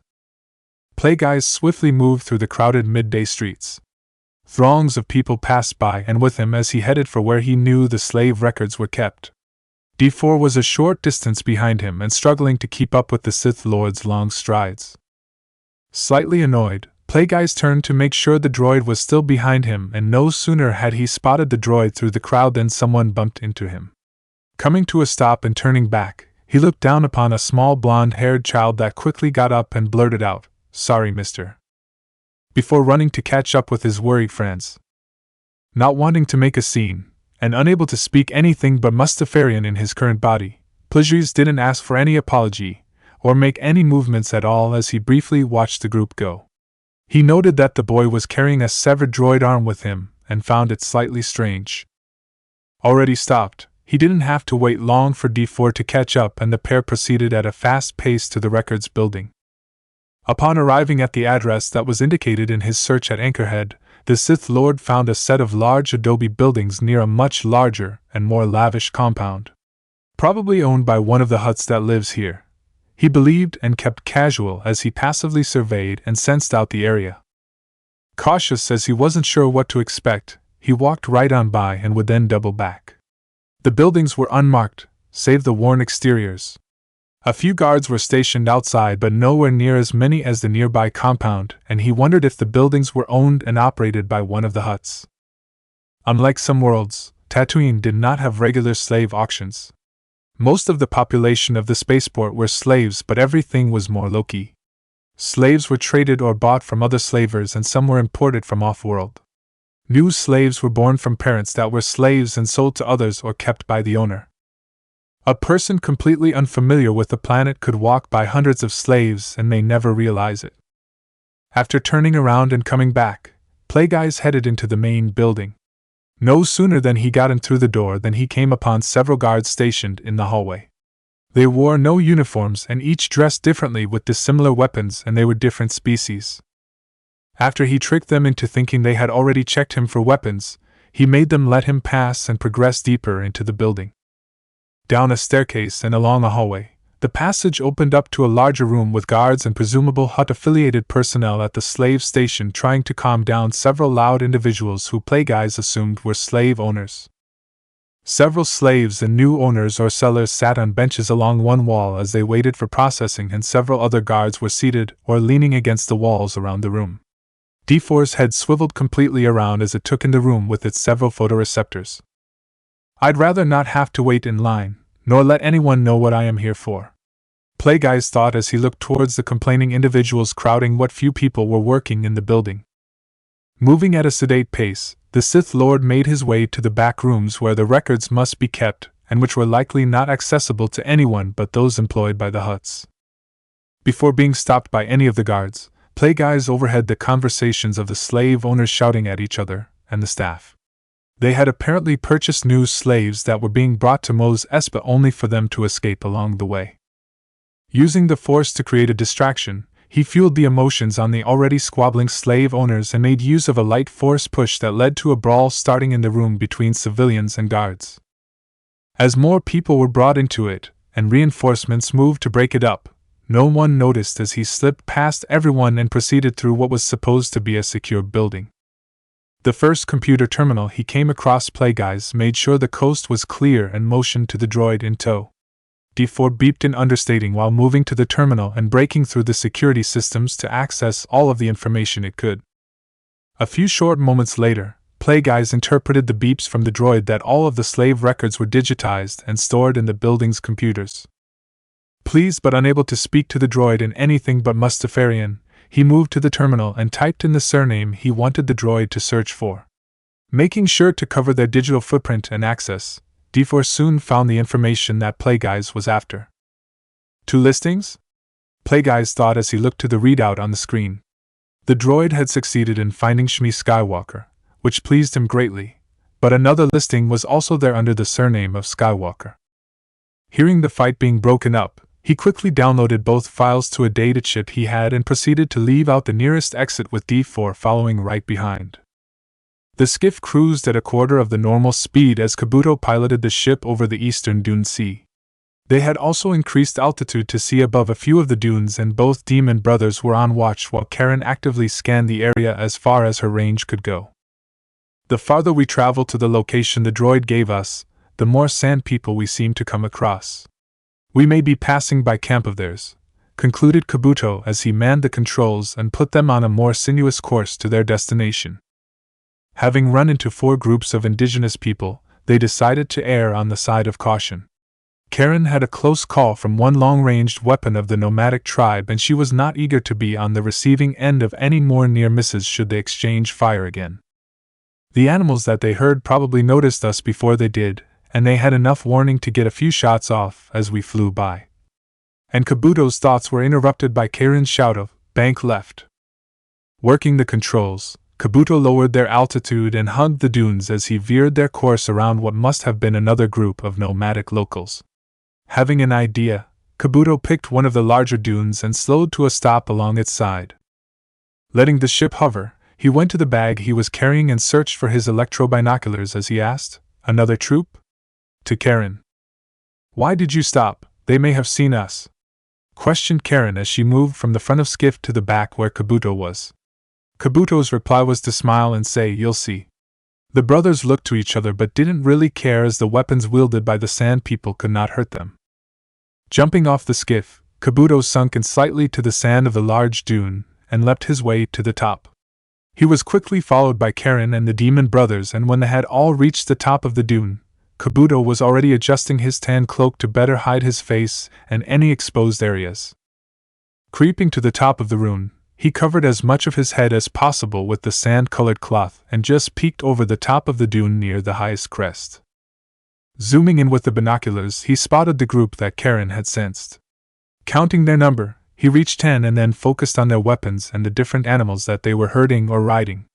The hairy ones must be Banda and the others could be the dewback that Naruto spoke of in the briefing. He realized and observed anything else of note. "What do you see?" asked Meizu from his position with his brother and Karen lower on the dune.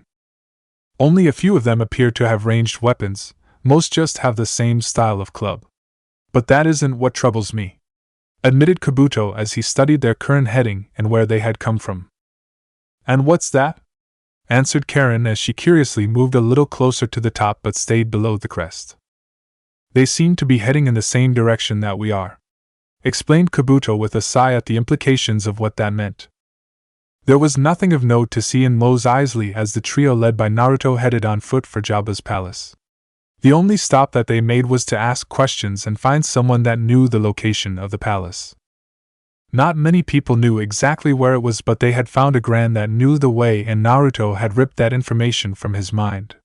The Gran had gone to the palace on only a few occasions, and while it did not know the coordinates, the memories were enough to piece together a route to follow that would lead them where they wanted to go.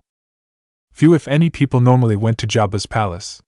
There was no shuttle or transport there, and the few people that probably could take them there knew to stay away from it. So they resigned to travel by foot. Each member had been quiet for nearly the entire journey.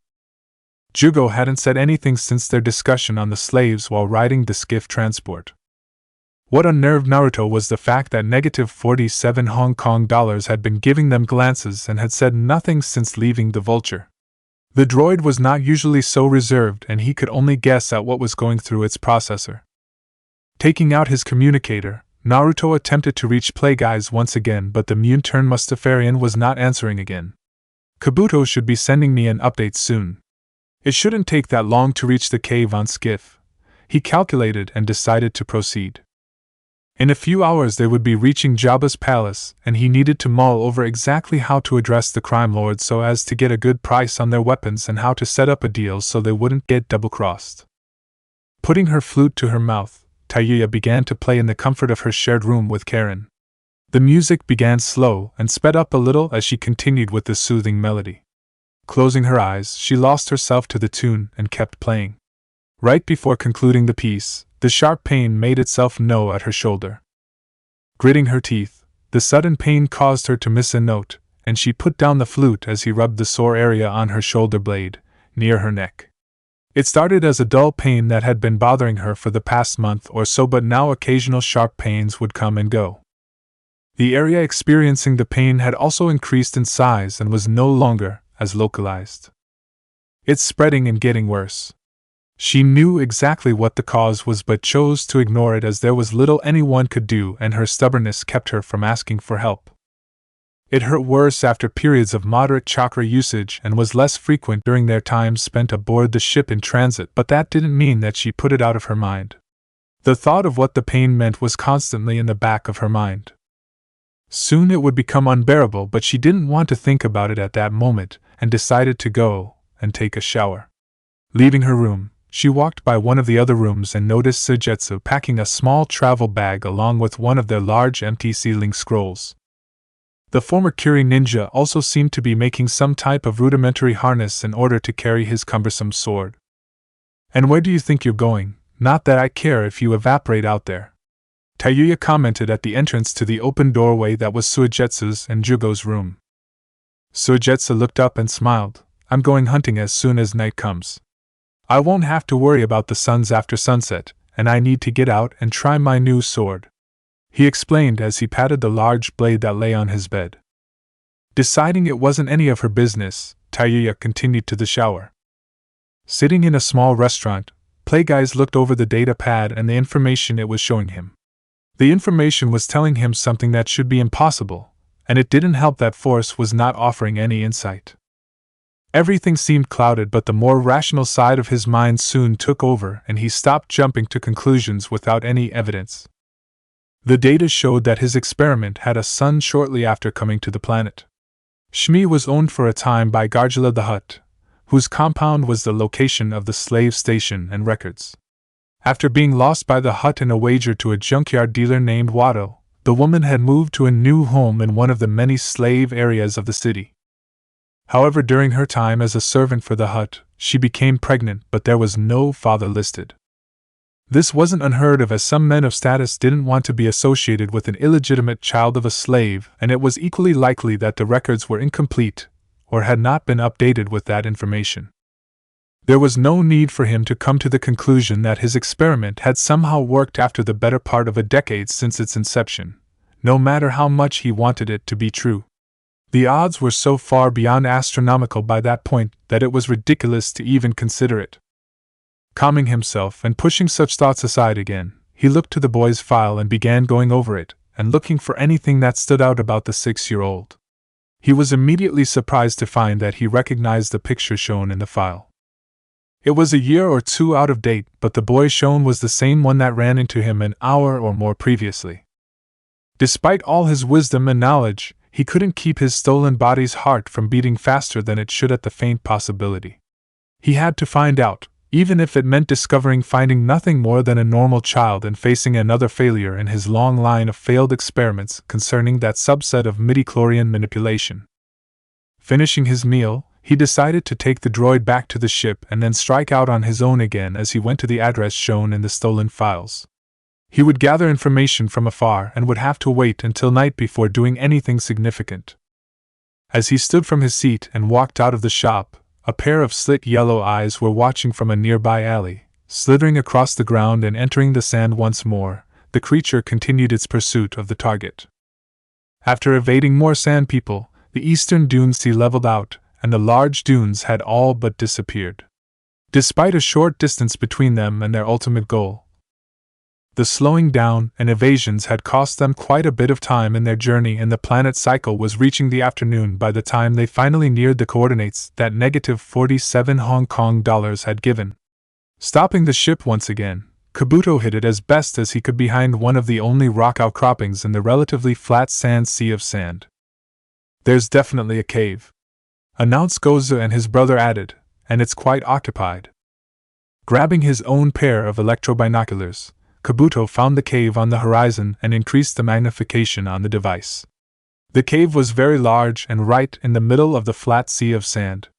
It looked as though sand had been poured over it, and it was the only such feature for miles around. Focusing on the inhabitants of the cave, he found dozens of sand people were at the entrance in a small village made of tents, and presumable they were also in the cave as well. It seems my assumption was correct. They've made it into a shelter for themselves, and an entire tribe or clan is living there. Kabuto realized, and he turned to Karen. "How many do you sense?" Karen put down her optical device and extended her range to the maximum distance that she could. Shutting her eyes and forming a single hand seal, her range extended and ended just before the cave. Pushing her chakra and ability as far as she could, she managed to capture the tents at the outside of the cave in her range, but couldn't get beyond that. Sighing in frustration, she stopped her attempt and reported, "I count nearly 80 at the cave entrance, but I can't sense anything beyond that. More are heading there as well." She added at the end, and Kabuto scanned the horizon to find one more group of sand people, possibly one that they had passed along their way, headed to the cave village. Going over all the information, Kabuto weighed their options. He thought about contacting Naruto, but he quickly realized that there was no point. The conversation would result in a single response, which he could picture the cloaked boy saying, "Get in the cave and get me that device." Naruto wanted what was in the cave, and nothing less would be acceptable. While he did not outright fear Naruto, he had no idea what the former Konoha ninja would do if they failed. Naruto was strong, and he did not yet understand the strange powers that the boy wielded. Naruto was also unpredictable, unlike Play Guys, so the only thing to do was to go in and find out if the device was even there. "We'll wait here until it gets darker, and then move in under the cover of darkness," put forth Kabuto as the best plan he could come up with. "What about using a henge and getting inside posing as one of the returning groups?" suggested Meizu, and they looked to the appointed leader of the group. "It's too risky. None of us speak their language, and they'll be able to tell something is off when we can't respond to a simple question or greeting," Kabuto explained, and Karen decided to get something to drink and eat as they waited behind the rocks they were hiding behind. It would still be a few hours before the suns had fallen to the horizon enough to give them cover. The palace came in sight, situated on the edge of the Great Mos Espa Plateau. They had been walking along the wall of a canyon created by the plateau for quite a while, and Naruto was positive that their presence had been detected while they were still kilometers away from the palace. "It doesn't really look like a palace," commented Jugo, and Naruto had to agree with him. Jabba's complex consisted of one large rotunda building, 2 spires, and a few smaller buildings. In a way, the main buildings looks rather similar to the Hokage Tower, although it's about 2 or 3 times the size. Thought Naruto as they continued to get closer to the building on the carved path they were following. HK scanned the area with the heat vision of his photoreceptors and recorded the locations of the lookouts and sentries that were watching them. "It's possible someone has the scope of a weapon trained on us right now, but I can't sense anyone with my limited range." "HK, how many can you identify?" Naruto asked in half Ibanese and the remainder basic. Had the droid possessed facial expressions, it would have smirked but decided to hold its vocalizations. Answer: I have identified several meat bags in the smaller buildings and larger main rotunda.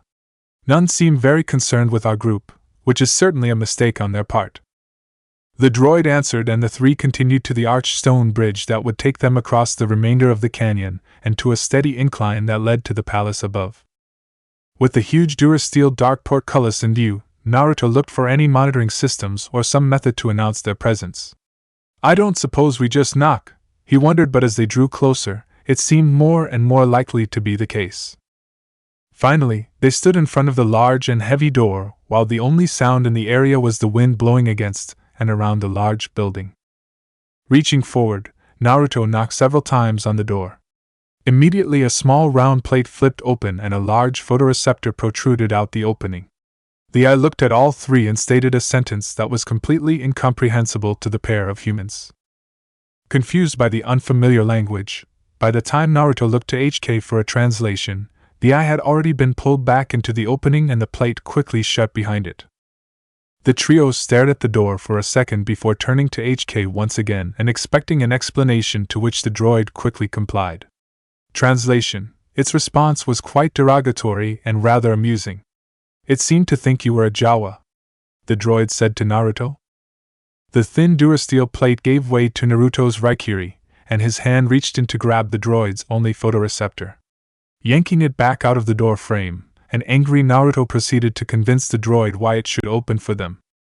A moment later the large door opened for them, and once high enough, they proceeded to walk through the opening and into a large cavernous hallway. -47 Hong Kong dollars had fallen slightly behind as it mulled over what it had just seen and tried to figure out exactly what kind of technique the boy meatbag had just used. It seemed quite similar to Force Lightning, but he had never seen it ripped through Durasteel plate, or used in that fashion. Inner thought: the more I observe these meatbags, the more different they appear from normal meatbags, the droid thought as it increased its pace to catch them up. Moving slowly down the dark hallway, a large lumbering spider-like droid passed by and was completely indifferent to their presence. The trio each noted the glowing pinkish container it carried at its abdomen, but only Naruto realized upon first glance that it was a detached brain in some kind of fluid. He also realized that it was still alive and in deep thought, but he could not, however, glean much. Its thoughts were so jumbled and cryptic that it was as incomprehensible as the gate droid.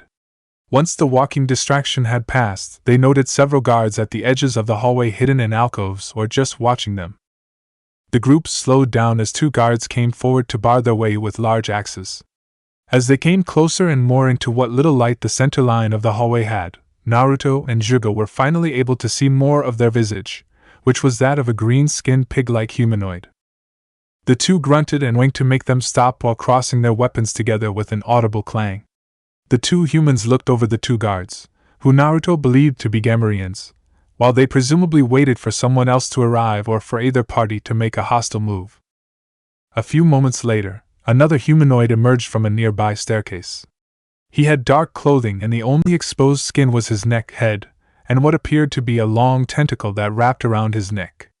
None of the exposed skin had a single hair, and the skull was shaped differently than a human's.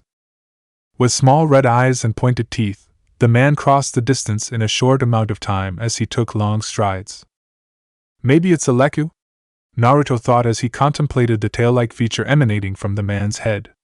It would therefore make the man a male Twi'lek, which the ninja of the group had yet to encounter. Jugo, for his part, tried not to stare as Naruto moved ahead of their trio in order to present himself as the leader and the person with whom the robed man should speak. Though the first sentence out of the man's mouth was not in a language Naruto could understand, he could still guess at what the presumed Twi'lek was saying. "We've come to speak with the great Jabba," Naruto said, and hid the frown that was formed by uttering the respectful words. A response was quickly given, and Naruto didn't bother to have HK translate before responding back. "We have a shipment of weapons for him. He won't be disappointed," he added with a slight wave of his hand, and the pale Twi'lek nodded and then asked one more question. From the motions the Twi'lek was making, Naruto was positive that the man wanted a name from him. Thinking fast, he quickly blurted out the first thing on his mind. Rasen, and he cut himself off to not say the full name of the jutsu that he had been working on in his spare time, and the one that had recently injured his hand. The Twi'lek nodded again while telling the guards to let him pass. The three walked past the guards, and the Twi'lek motioned to a wide staircase that they were apparently supposed to take. The man himself walked to the much narrower staircase he originally came out of, which Naruto believed led to a lift. As they proceeded to walk down the dark and winding staircase to what was likely Jabba's main room, Naruto could hear the faint sound of music and smell of some smoke like the Sandstorm used to use in his pipe. Pushing the old memories aside, he focused on the current situation. He never checked if we were armed, he noted upon taking another step down the staircase and scanning for any traps or danger. Perhaps the droid at the gate scanned us. But even if the guards had searched us thoroughly, they wouldn't have found anything, considering he knows nothing's a few in jutsu. We will get this over with as soon as possible, and then I can find out if Kabuto managed to find it, he thought with a small smile. Walking down another, and much shorter staircase, the Twi'lek Bib Fortuna went to the hidden turbolift that would take him down to his master's throne room. As the newly appointed majordomo for the hut, he would inform Jabba of the new birthday guests and the gift they were bringing. He wasn't sure who they were or perhaps who they represented, but many criminals and business partners of Jabba had arrived much sooner or sent gifts for the hut's birthday. The party had started that morning and was starting to wind down. They must have the weapons on a ship in Mos Espa or will be bringing them here shortly. I suppose the Great Slug will be pleased with their gift, but I doubt it will surpass the rancor that I just acquired for him. That gift will help assure my continued living for quite some time.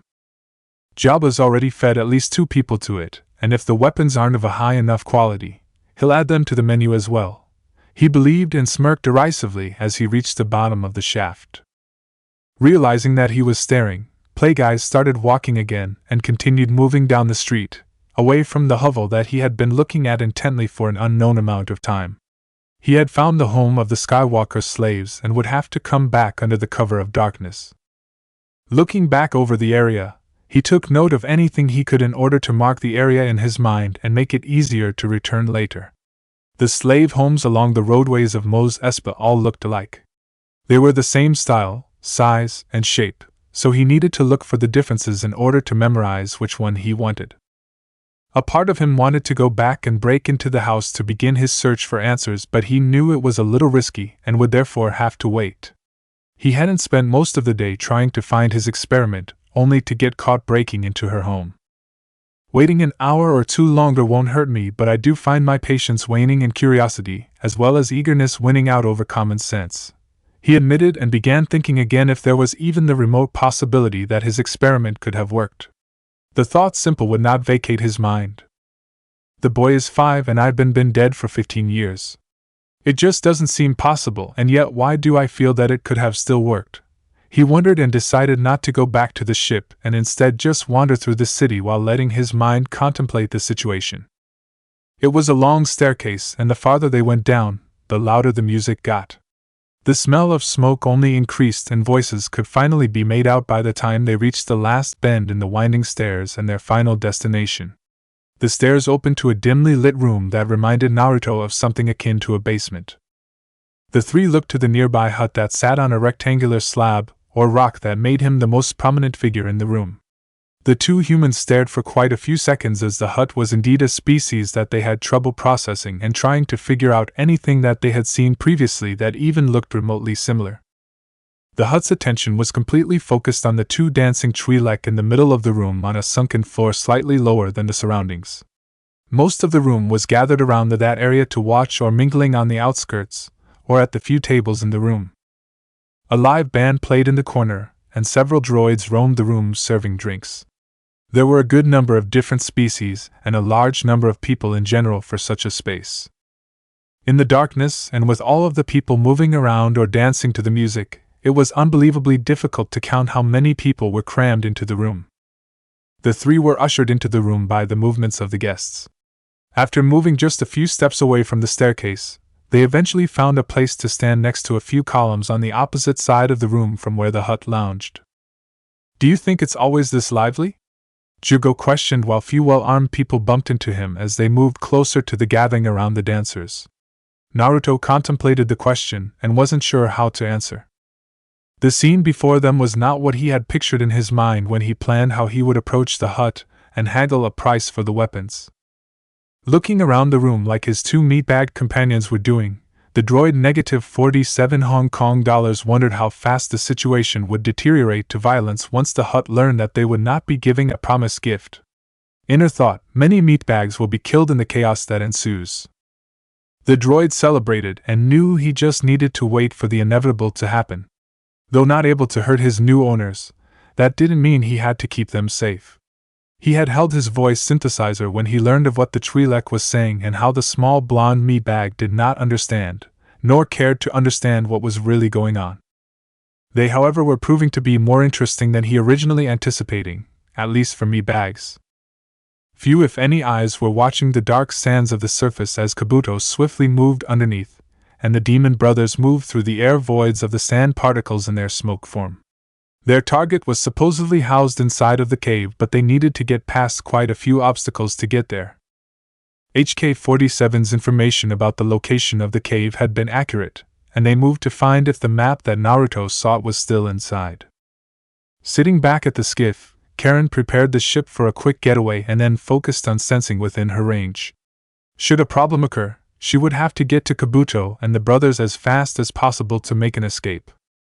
Given that the Sand People only seemed to have animal mounts, and no vehicles of any kind, they wouldn't have to go far to outrun his pursuers. She could feel Kabuto and the presences of Meizu and Gozu.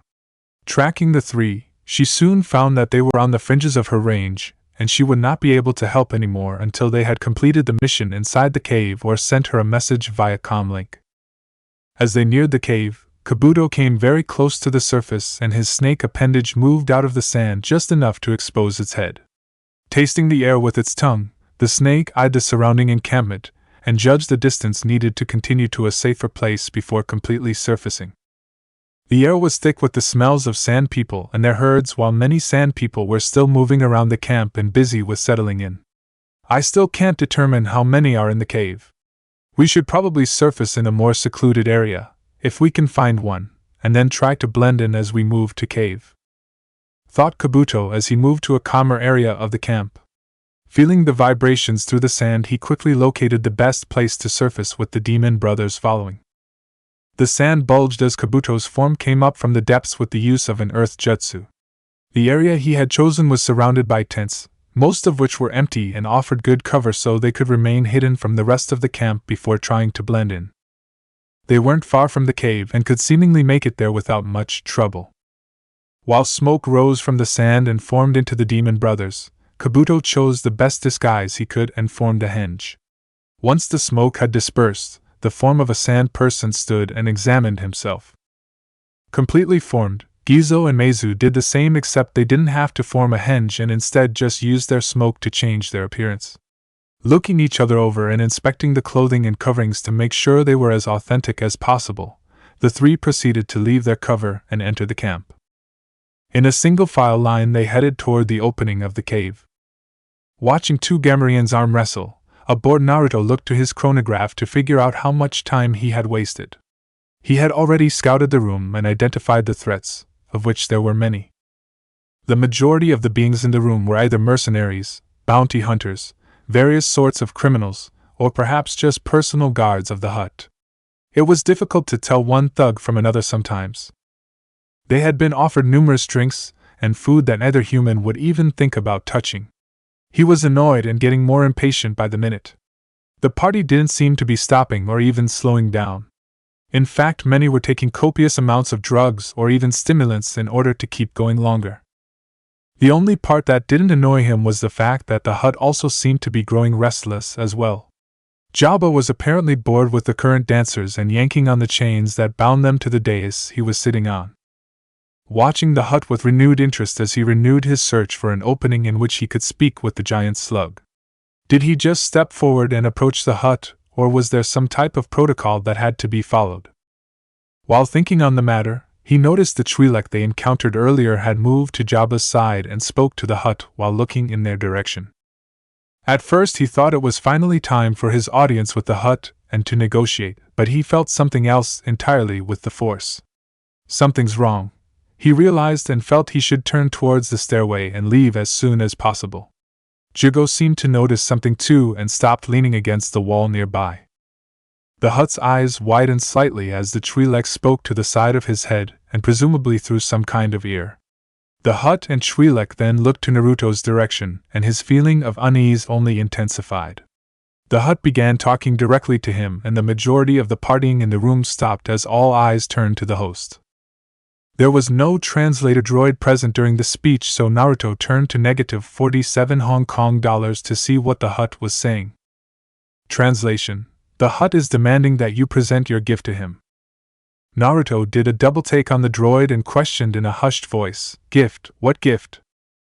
Explanation: The gift you promised to provide when we were stopped by the Twi'lek majordomo up above. The droid explained, and Naruto began putting together the pieces of the mistake and assumption he had made. What kind of celebration is this? Naruto demanded, and -47 Hong Kong dollars was quick to reply, "Answer: a birthday party for the hut before you." Naruto could have sworn the droid had smiled behind the unchanging face, and he had no idea what to do. He thought about dismantling the droid, but that would serve no purpose at the moment. The hut spoke again for presumably just a sentence or two, and coming out of his thoughts, Naruto found that all eyes had turned towards him, and the hut was growing impatient. Statement: You should have paid more attention to your own situation. -47 Hong Kong dollars told him in near perfect Ibanese, and both Naruto and Gado and looked in surprise at the droid. Smelling the air and scanning the darkening terrain, Sir Jetsa smiled as the temperature had dropped significantly and more than adequate for him to venture out without worry of dehydrating or perhaps even evaporating. Considering his techniques and the village he came from, he had never actually been to a desert before. Not knowing exactly what he should bring, he had only taken his sword, some water, and the last of their sealing scrolls, but was determined to find a few of the creatures that Naruto had spoken about during the briefing. A crate dragon sounds like fun, he thought as he slid down a large dune and headed towards the mountains in the distance. Given the dimensions that Naruto had mentioned, he tried to imagine in his head exactly how large it would be compared to himself and his sword. Besides a general description and the fact that they were more prevalent in the mountain areas of the planet, he had no other information about the creatures or their habits. It would only get darker as the sun continued to set in the west, but that didn't bother him. He knew that most creatures in the desert would be out and hunting at night, at least that was how it was supposed to work. The galaxy had proved to be anything but ordinary and predictable. In order to hunt something so big and probably elusive, I'll have to find some way to lure it to me. Sir Jetsa planned as he scanned the dunes for some smaller prey to use as bait. Just about anything he ran into on the way to the distant mountains would work for his purposes. He just hoped it would be enough to attract something much larger. Moving past the standing beasts, Kabuto and the two brothers navigated their way through the masses and further into the cave. As it turned out, the cave was primarily used for the herd as some kind of barn to keep them during the night. Traveling in and out of the herds, they managed to get past many of the tribe who were in the cave and tending to the needs of the animals. Reaching the end of the herd, they found that cave kept going while the animals seemed to stay towards the front of the cave and not venture any farther than a certain point. That's rather foreboding. Kabuto thought and decided to keep going as there was no point in backing out now. Making sure that no one would see them, the three proceeded deeper into the darkening cave. Eventually the sand disappeared as only bare rock covered the floor, and in the darkness they could make out fallen structures and statues. Moving over the fallen architectural features, they ventured deeper and searched for the star map. It didn't help that none of their group actually knew what such a device looked like. Naruto and Play Guys could only offer a guess. Basically, they were looking for a metallic piece of equipment that looked similar to the hollow projector that was on their briefing table.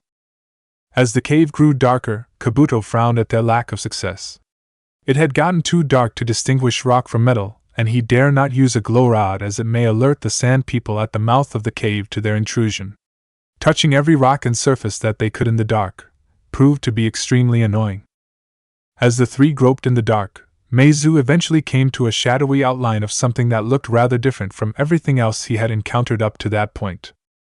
Reaching forward, he touched the object with his non-gauntlet hand and felt cool metal. Something told him that the object was what he sought, and he felt as if it was reacting to him in some fashion. "I think I found it," he said to the others in a hushed voice to make sure it didn't echo throughout the cave. Kabuto and Gozu quickly found his position, and they too began examining his find. "It's a lot bigger than what Naruto and Play Guys were describing," commented Gozu as he moved around the device. In the darkness they could make out that it was taller than them, with 3 long feet that stretched from a center column or spire. Roughly 3 meters high, and nearly the same distance around for the feet. "Does it have an on switch?" Kabuto wondered as he examined the device with his hands, and his snake appendage moved around it to determine its dimensions. He could feel that the item was what they sought, but something told him that he couldn't activate it. "I'd hate to bring this back only to find out it's broken or won't work." After not finding any discernible activation mechanism, he began looking to the base to see how it was attached to the ground. "I wonder if it's a self-contained unit, or does it have a separate power source and is just an emitter?" Kabuto thought out loud as he tried to see if there were any cables or conduits going to or coming from the unit.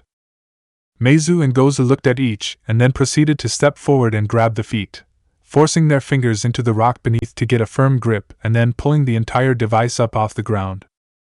After a brief struggle, it broke free from the rock and they couldn't see anything attached to the underside as they both tilted one side up to examine it.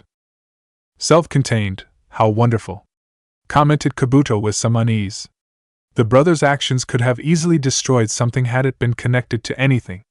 "Now we just need to get it back to the mouth of the cave," stated Kabuto as he moved ahead of the former Kiri shinobi while they walked much slower behind him as they hefted and dragged the device. A lone, tall shadow moved through the darkness of the row of slave hovels. In the light of the moon and few street lights, the shadow descended to gigantic proportions and would then soon shorten to almost nil or seemingly change direction with the fluctuating light sources. Nothing else was around and no one else seemed to be walking the streets or around small similar buildings. The cloaked figure moved from one shadowy area to the next and headed for a particular hovel that he had memorized a few hours before. He'd spent the remainder of the late afternoon wandering around the winding roads of the city, or sitting in a cantina, and going over his thoughts. The only distractions were the 2 pickpockets that had tried to steal from him, and the search for escaped slaves which had still not been dealt with. The freed slaves were apparently hiding somewhere in the city or perhaps had left Mos Espa entirely. With the correct domicile identified, Play Guys moved to the locked door and reached out to sense the building. Both occupants of the home seemed to be sleeping, which was what he wanted. Using the force, he tricked the lock on the door and let himself. Once inside and with the door shut behind him, he waited in the pitch-black room to see if anyone had noticed the sound from the door. Moments went by as his host's heartbeat and breathing accelerated slightly. When nothing had happened, he moved through the home without a sound on his way to the bedrooms. He examined every inch of the dark main room and then noted that the accommodations, while being very small, were on the nicer side for slaves. Keeping his host's head down to not hit the low ceiling, he first went to one of the rooms. Using the force, he silently brushed the fabric door aside and crept into the room. He found his experiment fast asleep in her bed and noted the changes in her features during the 15 years since he had last seen her. Moving to the side of the bed, he kept her sleeping while he drew blood and tissue samples from her. He didn't currently possess the facilities to run the tests that he wanted. This will have to suffice for the present, at least until I am able to do more, he thought, knowing he wouldn't get many answers from a mere blood sample, but he still wanted to accomplish something while he was there and intended to get anything he could. Moving out from her room, he went in search of the boy and quickly found him to be in the adjoining room just past the bathroom. Entering the room, he found it slightly larger than Shmi's. A workbench caught his eye and he went over there first to look at it. The boy evidently collects junk, or at least items that he believes to be worthwhile, he thought while inspecting the trinkets and other things on the bench. Glancing to a box on the floor, he found pieces of a slightly older model of protocol droid. He had seen the boy earlier that very day ferrying one of the pieces that appeared in the box. Many pieces were still missing, but it looked like the boy planned on trying to rebuild the droid and was possibly bringing it back piece by piece from somewhere. He seems a little untrained for such an endeavor. Playguys noted as slaves often did not have any schooling or any lessons into droids, especially not when they were so young. Quietly, he moved to the boy's bed. Making sure the boy remained asleep, he took multiple samples, pocketed them, but remained where he was. He could sense something as he stared down at the child. Something he had completely ignored or had overlooked during their very brief encounter before. There's something different about the boy, he believed, but couldn't be sure what it was at that moment in time. Slightly hesitant to leave, he finally walked out of the room. His short steps increased in speed and stride while he walked. I must get this sample back to analyze it on the ship, he thought with urgency while exiting the hovel and quickly heading for the ship. Once he had walked far enough away from the hovel, a small sand snake moved out from underground and took one last look at Playguys before disappearing in plume of smoke. Standing before his companions and in front of a very expectant Jabba the Hutt, a cloaked Naruto quickly thought of something to say. He was on the spot and therefore decided to put on a show in order to appease the Hutt as much as possible. All eyes turned to him as he began speaking. "O great and powerful Jabba, this is our first time meeting and I hope won't be our last. My name is Rasen, and I have traveled far to bring you a gift on this very auspicious occasion. I bring you a shipment of weapons that I acquired, and give to you in hopes of promoting future business." And he ended the small speech with short bow. The Hutt seemed pleased by the speech and spoke. A nearby translating droid had been brought out while Naruto was speaking, and it began translating for the Hutt into basic so Naruto could understand what Jabba was saying in Huttese.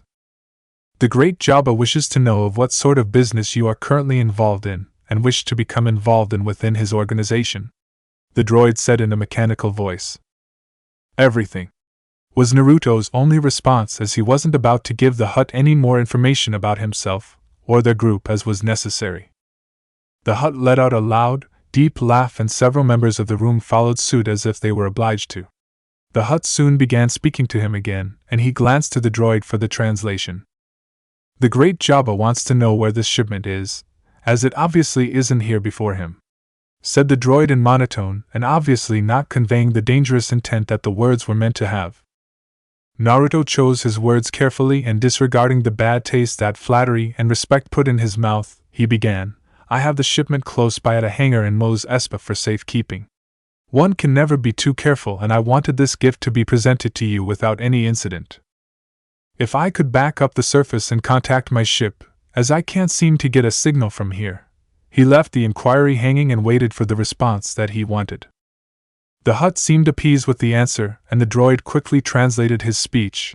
"The great and powerful Jabba says that you may use the communications terminal in the room." Hiding his frown at the news he hadn't expected, nor wanted, Naruto looked to where the droid was pointing and indeed found a communications terminal.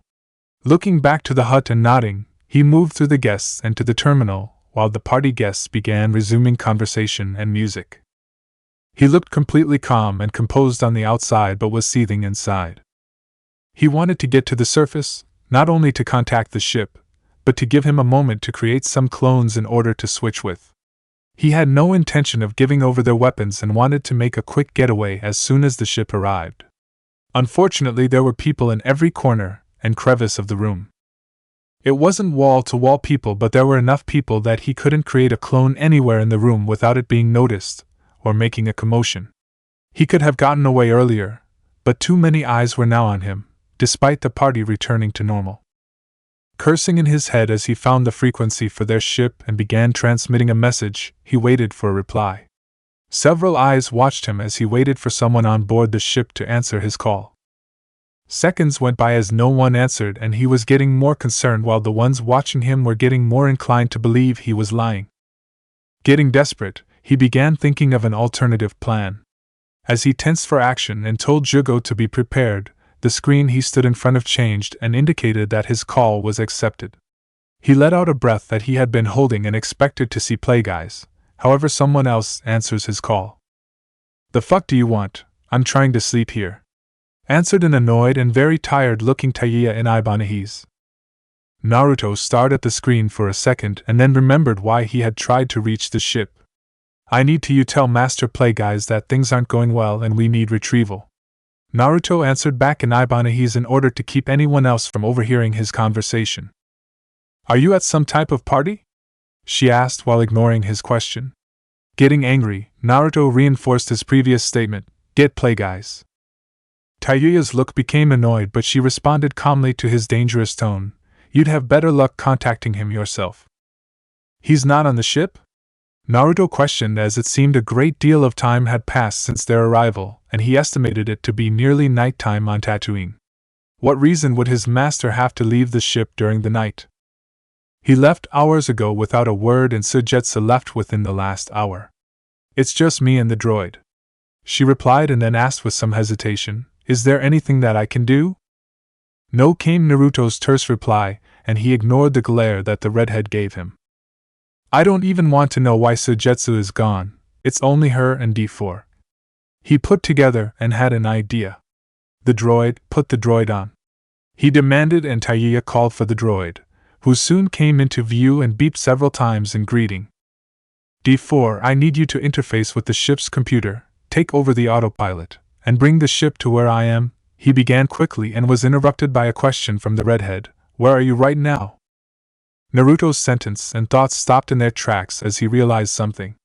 He truthfully didn't know his current location in terms of geographically on the planet. The information concerning the location of Jabba's palace had been ripped from the mind of some thug in Mos Espa, and it was only a memory that led to Jabba's palace. It was also an encrypted terminal, and they couldn't latch onto the signal from his transmission or find the signal from his personal comm link, as the palace seemed to be shielded or jamming unauthorized transmissions. "Did the screen freeze?" Taiya commented and rapped against the monitor on her side a few times as Naruto's pictures had stopped moving. "Shit, I can't get any backup," and that was the only conclusion he could make from the situation he was presented with. "Bring the shipment to Jabba's palace," he commanded in a louder voice and in Basic. Taiya gave him a weird look, and before she could comment he added in a much lower voice, "Just say yes in Basic." Yes," replied the very confused former sound ninja, and Naruto took the opportunity to end the transmission.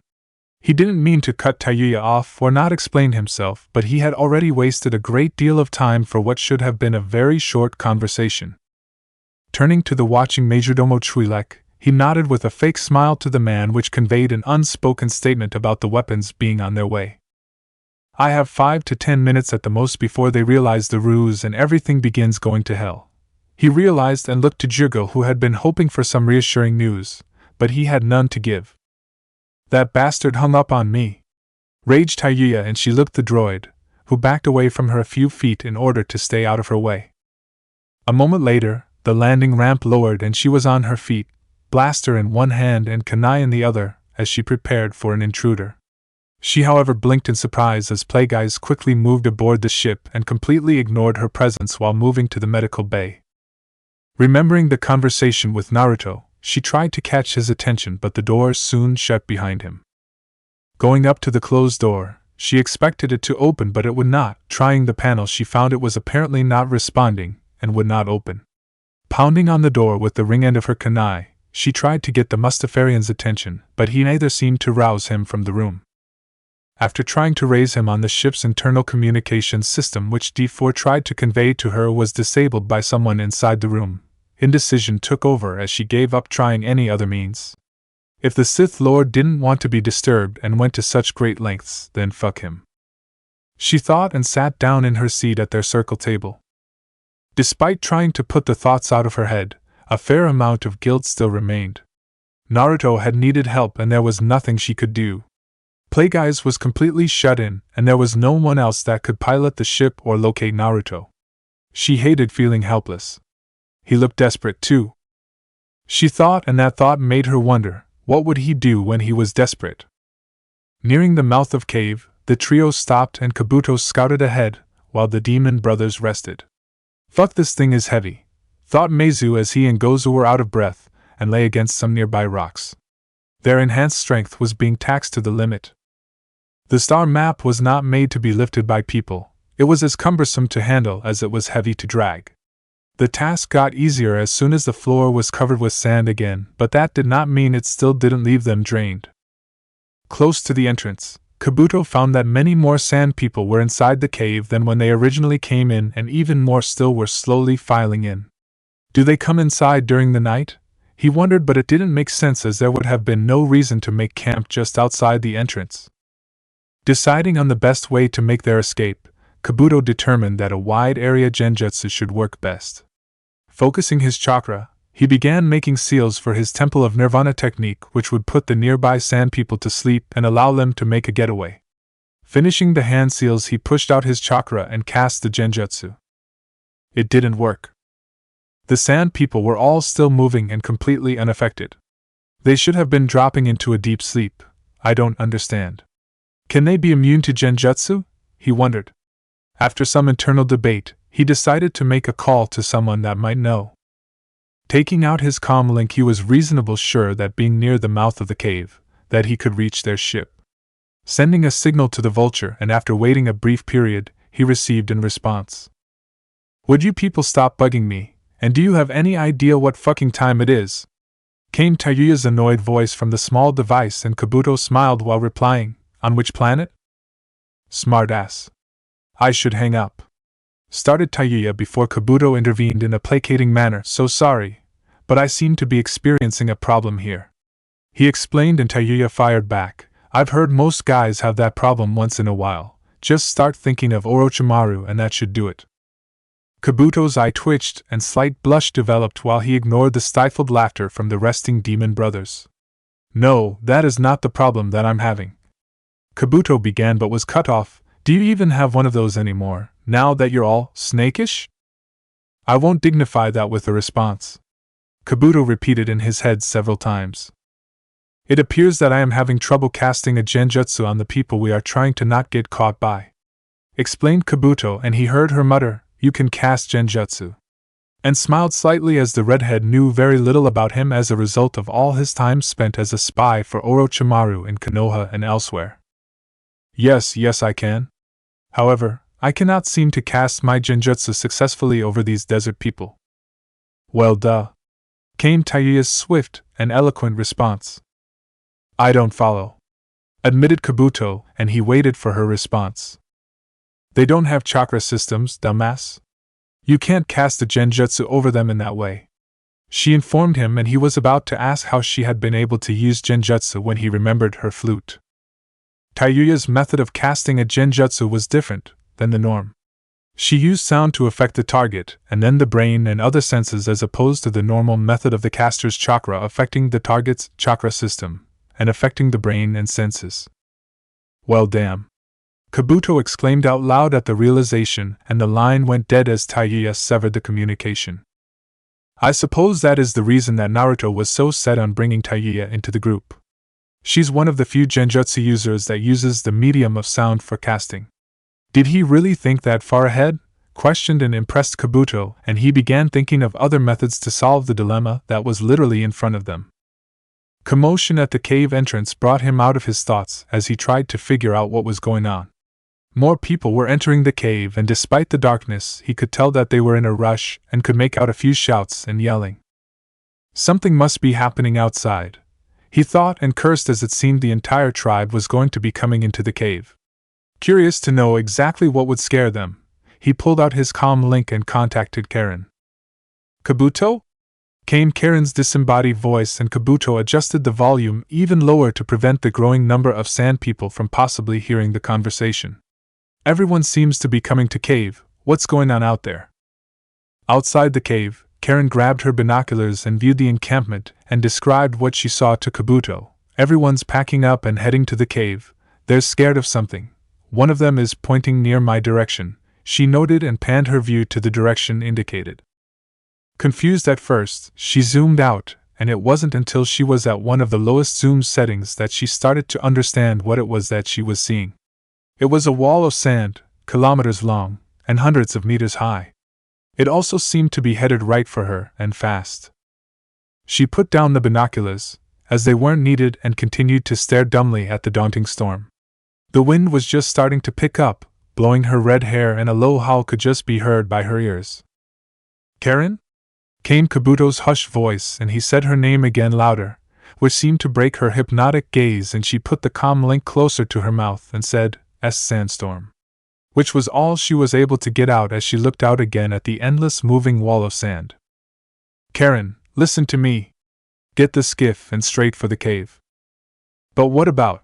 And she was cut off. "Don't worry about anything else, just keep your head down, and we'll meet you outside," came Kabuto's voice over the comm link, and it was much louder than before. Acting on the command, Karen jumped onto the skiff and worked the controls as she turned the skiff towards the cave and headed there at full speed. Think. Naruto repeated over and over in his head as minutes passed, but he had nothing. Mind tricks didn't work on huts. Playguys had put emphasis on that when explaining to him about huts in general. Jabba would be no exception to this, and that meant he couldn't coerce his way out of it.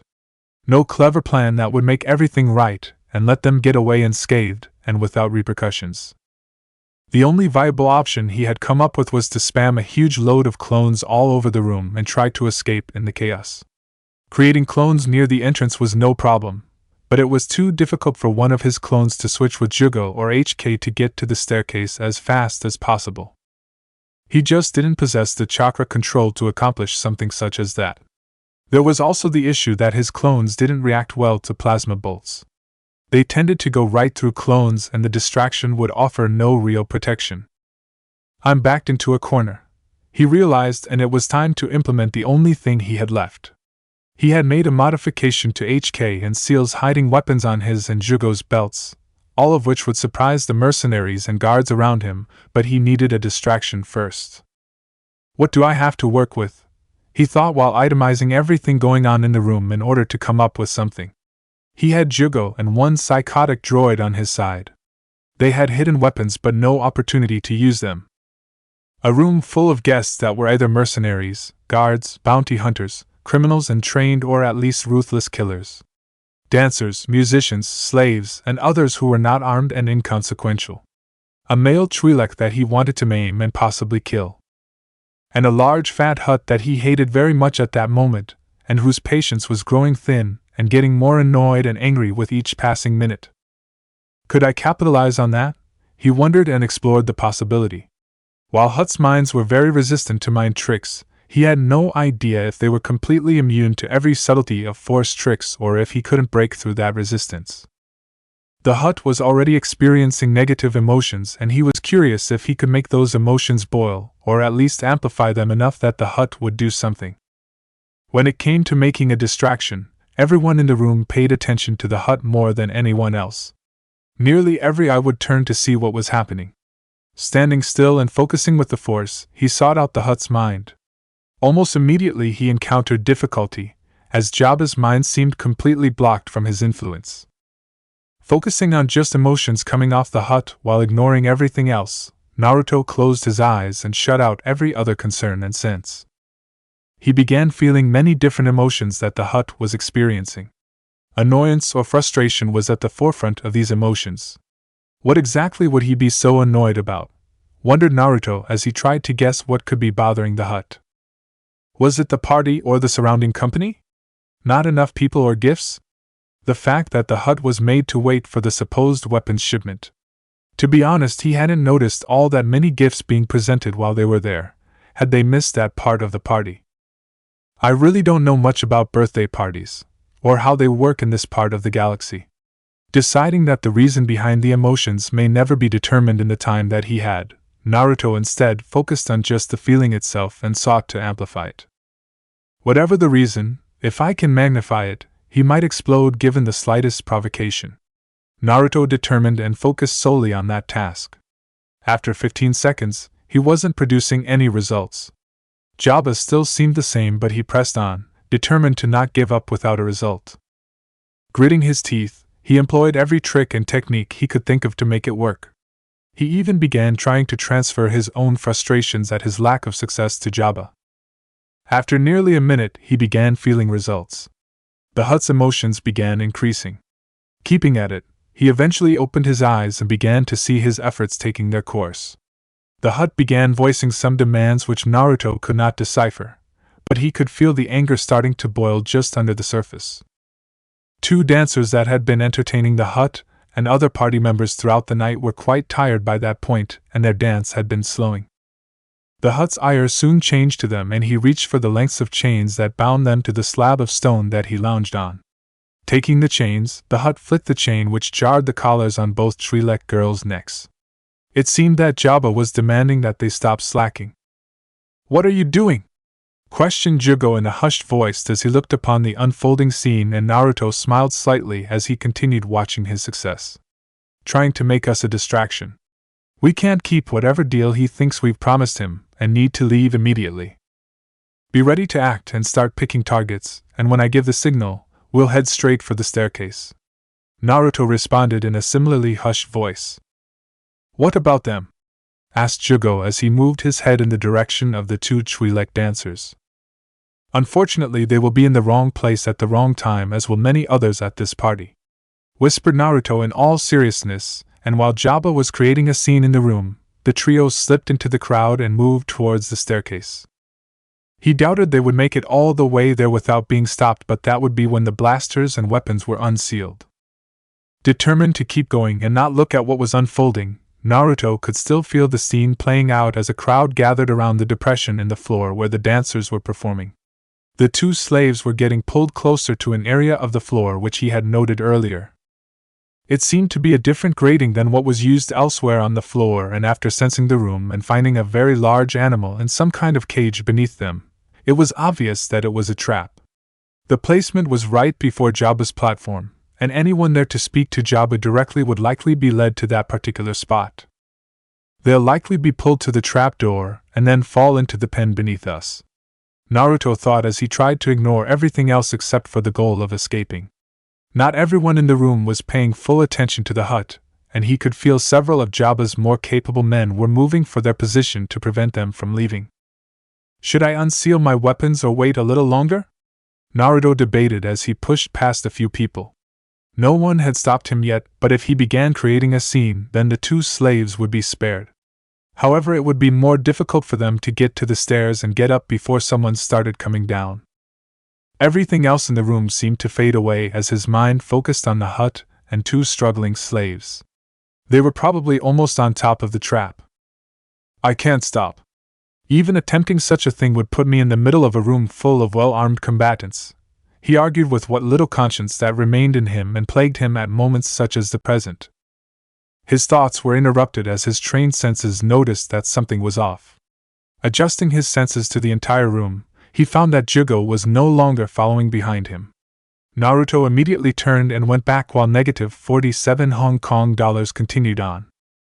Pushing through the gawkers, he saw Jugo just as Jabba's fist came down on a button on the dais that activated the doorway, and the two slaves screamed as they dropped through the opening. As the Hutt began laughing, Jugo smashed through the last line of standing people and ran 2 steps over the floor before sliding the remainder of the way and going right into the opening as the grate was closing. Staring between the arms of 2 humanoids, Naruto watched the scene unfold and continued to stare as he was unable to do anything to stop Jugo. If he used force grip, Jugo would be helpless in the exact middle of the room. It was best just to let him go. A few moments passed by as the grate completely shut, and Jabba's platform moved forward to put the Hutt in position to watch the show beneath them through the larger grating on the floor.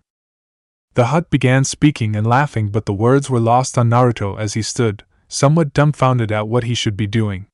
He didn't need to glance around to know that at least 4 weapons were trained on him at that moment, and that most of the room had shifted to give the hut a perfect view of where he stood. Eyes were torn between himself and looking down through the metal grate as the sound of a rusted gate opening began making itself known. Jabba said something else in Huttese, and another area of the gathered crowd soon parted to reveal -47 Hong Kong dollars, being led at blaster point by 2 guards. The droid held its arms up in a placating manner and said, "Frightened statement, don't shoot, I am but an innocent protocol droid." A few people in the crowd, including Jabba, laughed while Naruto's sweat dropped and thought, there's no way they'll buy that. The 2 guards, however, lowered their weapons as they ignored the droid and focused more on him. They actually bought it. I don't know which is worse, the fact that they are well armed or the fact that they are completely stupid, thought a exasperated Naruto as he stopped himself from shaking his head. The hut again spoke in Huttese, and Naruto guessed it was something along the lines of "you're next," or "and now you watch your companion die." Hearing a roar from below, which he knew not to be from Jugo, Naruto quickly glanced around and debated his options. Now there are 6 with their guns trained on me, he noted, and looked for something that could be done. The attention was focusing down below, which was good, and the weakway standing next to him had a short bandolier with 2 thermal detonators on it. Naruto smirked under his cloak hood as he slowly moved his hands up in the air to show that he was unarmed and surrendering. Focusing on the 2 detonators, he moved one of his hands slightly and the switches on each grenade activated. The sound of the arming detonators was well known, and most people that surrounded the weakway were instantly aware of what had just happened. Before the shouts rang out and the man himself tried to disarm the explosives, Naruto took the moment to act. Moving swiftly, he palm-thrusted the man in combination with a force push and sent him across the room, straight at the lounging hut. Impacting the hut's sizable gut, Jabba yelled while grabbing the mercenary with his short arms and with surprising strength, physically throwing the man away from himself right before the detonation. Forming a blade of wind with his hand, Naruto swung at the other combatants around him and did serious damage before he jumped away from the blast area as the grenades exploded. Forming a seal in the air, HK-47's right arm disappeared in smoke as it was sealed into a fuinjutsu on the droid's stump, and with the activation of a second seal, he unsealed the droid's blaster arm attachment and his own weaponry. Naruto's belt looked to be ornate, but it was actually a series of seals engraved on metal plates that held all of his weapons. Landing and taking cover behind stone columns, the entire room went to hell as chaos and mass hysteria consumed nearly every person. Screams, shouts, yells, and random or concentrated blaster fire were the only sounds Naruto heard as he drew his blaster and sword and began picking targets from his cover. He assumed -47 Hong Kong dollars was doing the same, but couldn't be sure where the droid was at the moment. His cover, however, was soon compromised as heavy blaster fire burned through the stone pillar, and he was forced to flee along the row of columns. Taking aim between the architecture, he fired off several shots and sheathed his sword, as it was not helping him, in favor of drawing his other blaster. What appeared to be a small rocket impacted near him and sent rock and debris into him, which caused him to stumble, roll, and crawl to the nearest obstruction to hide behind. Focusing on the location of his many assailants, he found that new fighters were coming down the staircase from the floors above, as at the same time frightened guests swarmed the staircase to get out of the firefight. The situation created a bottleneck in the stairway, which meant that no one would be getting out of there fast. There also appeared to be many guards coming up from another staircase at the opposite end of the room from the lower floors near where Jugo was. Stuck in a corner area, he found that those left in the room were slowly closing in on him. Now he really was cornered.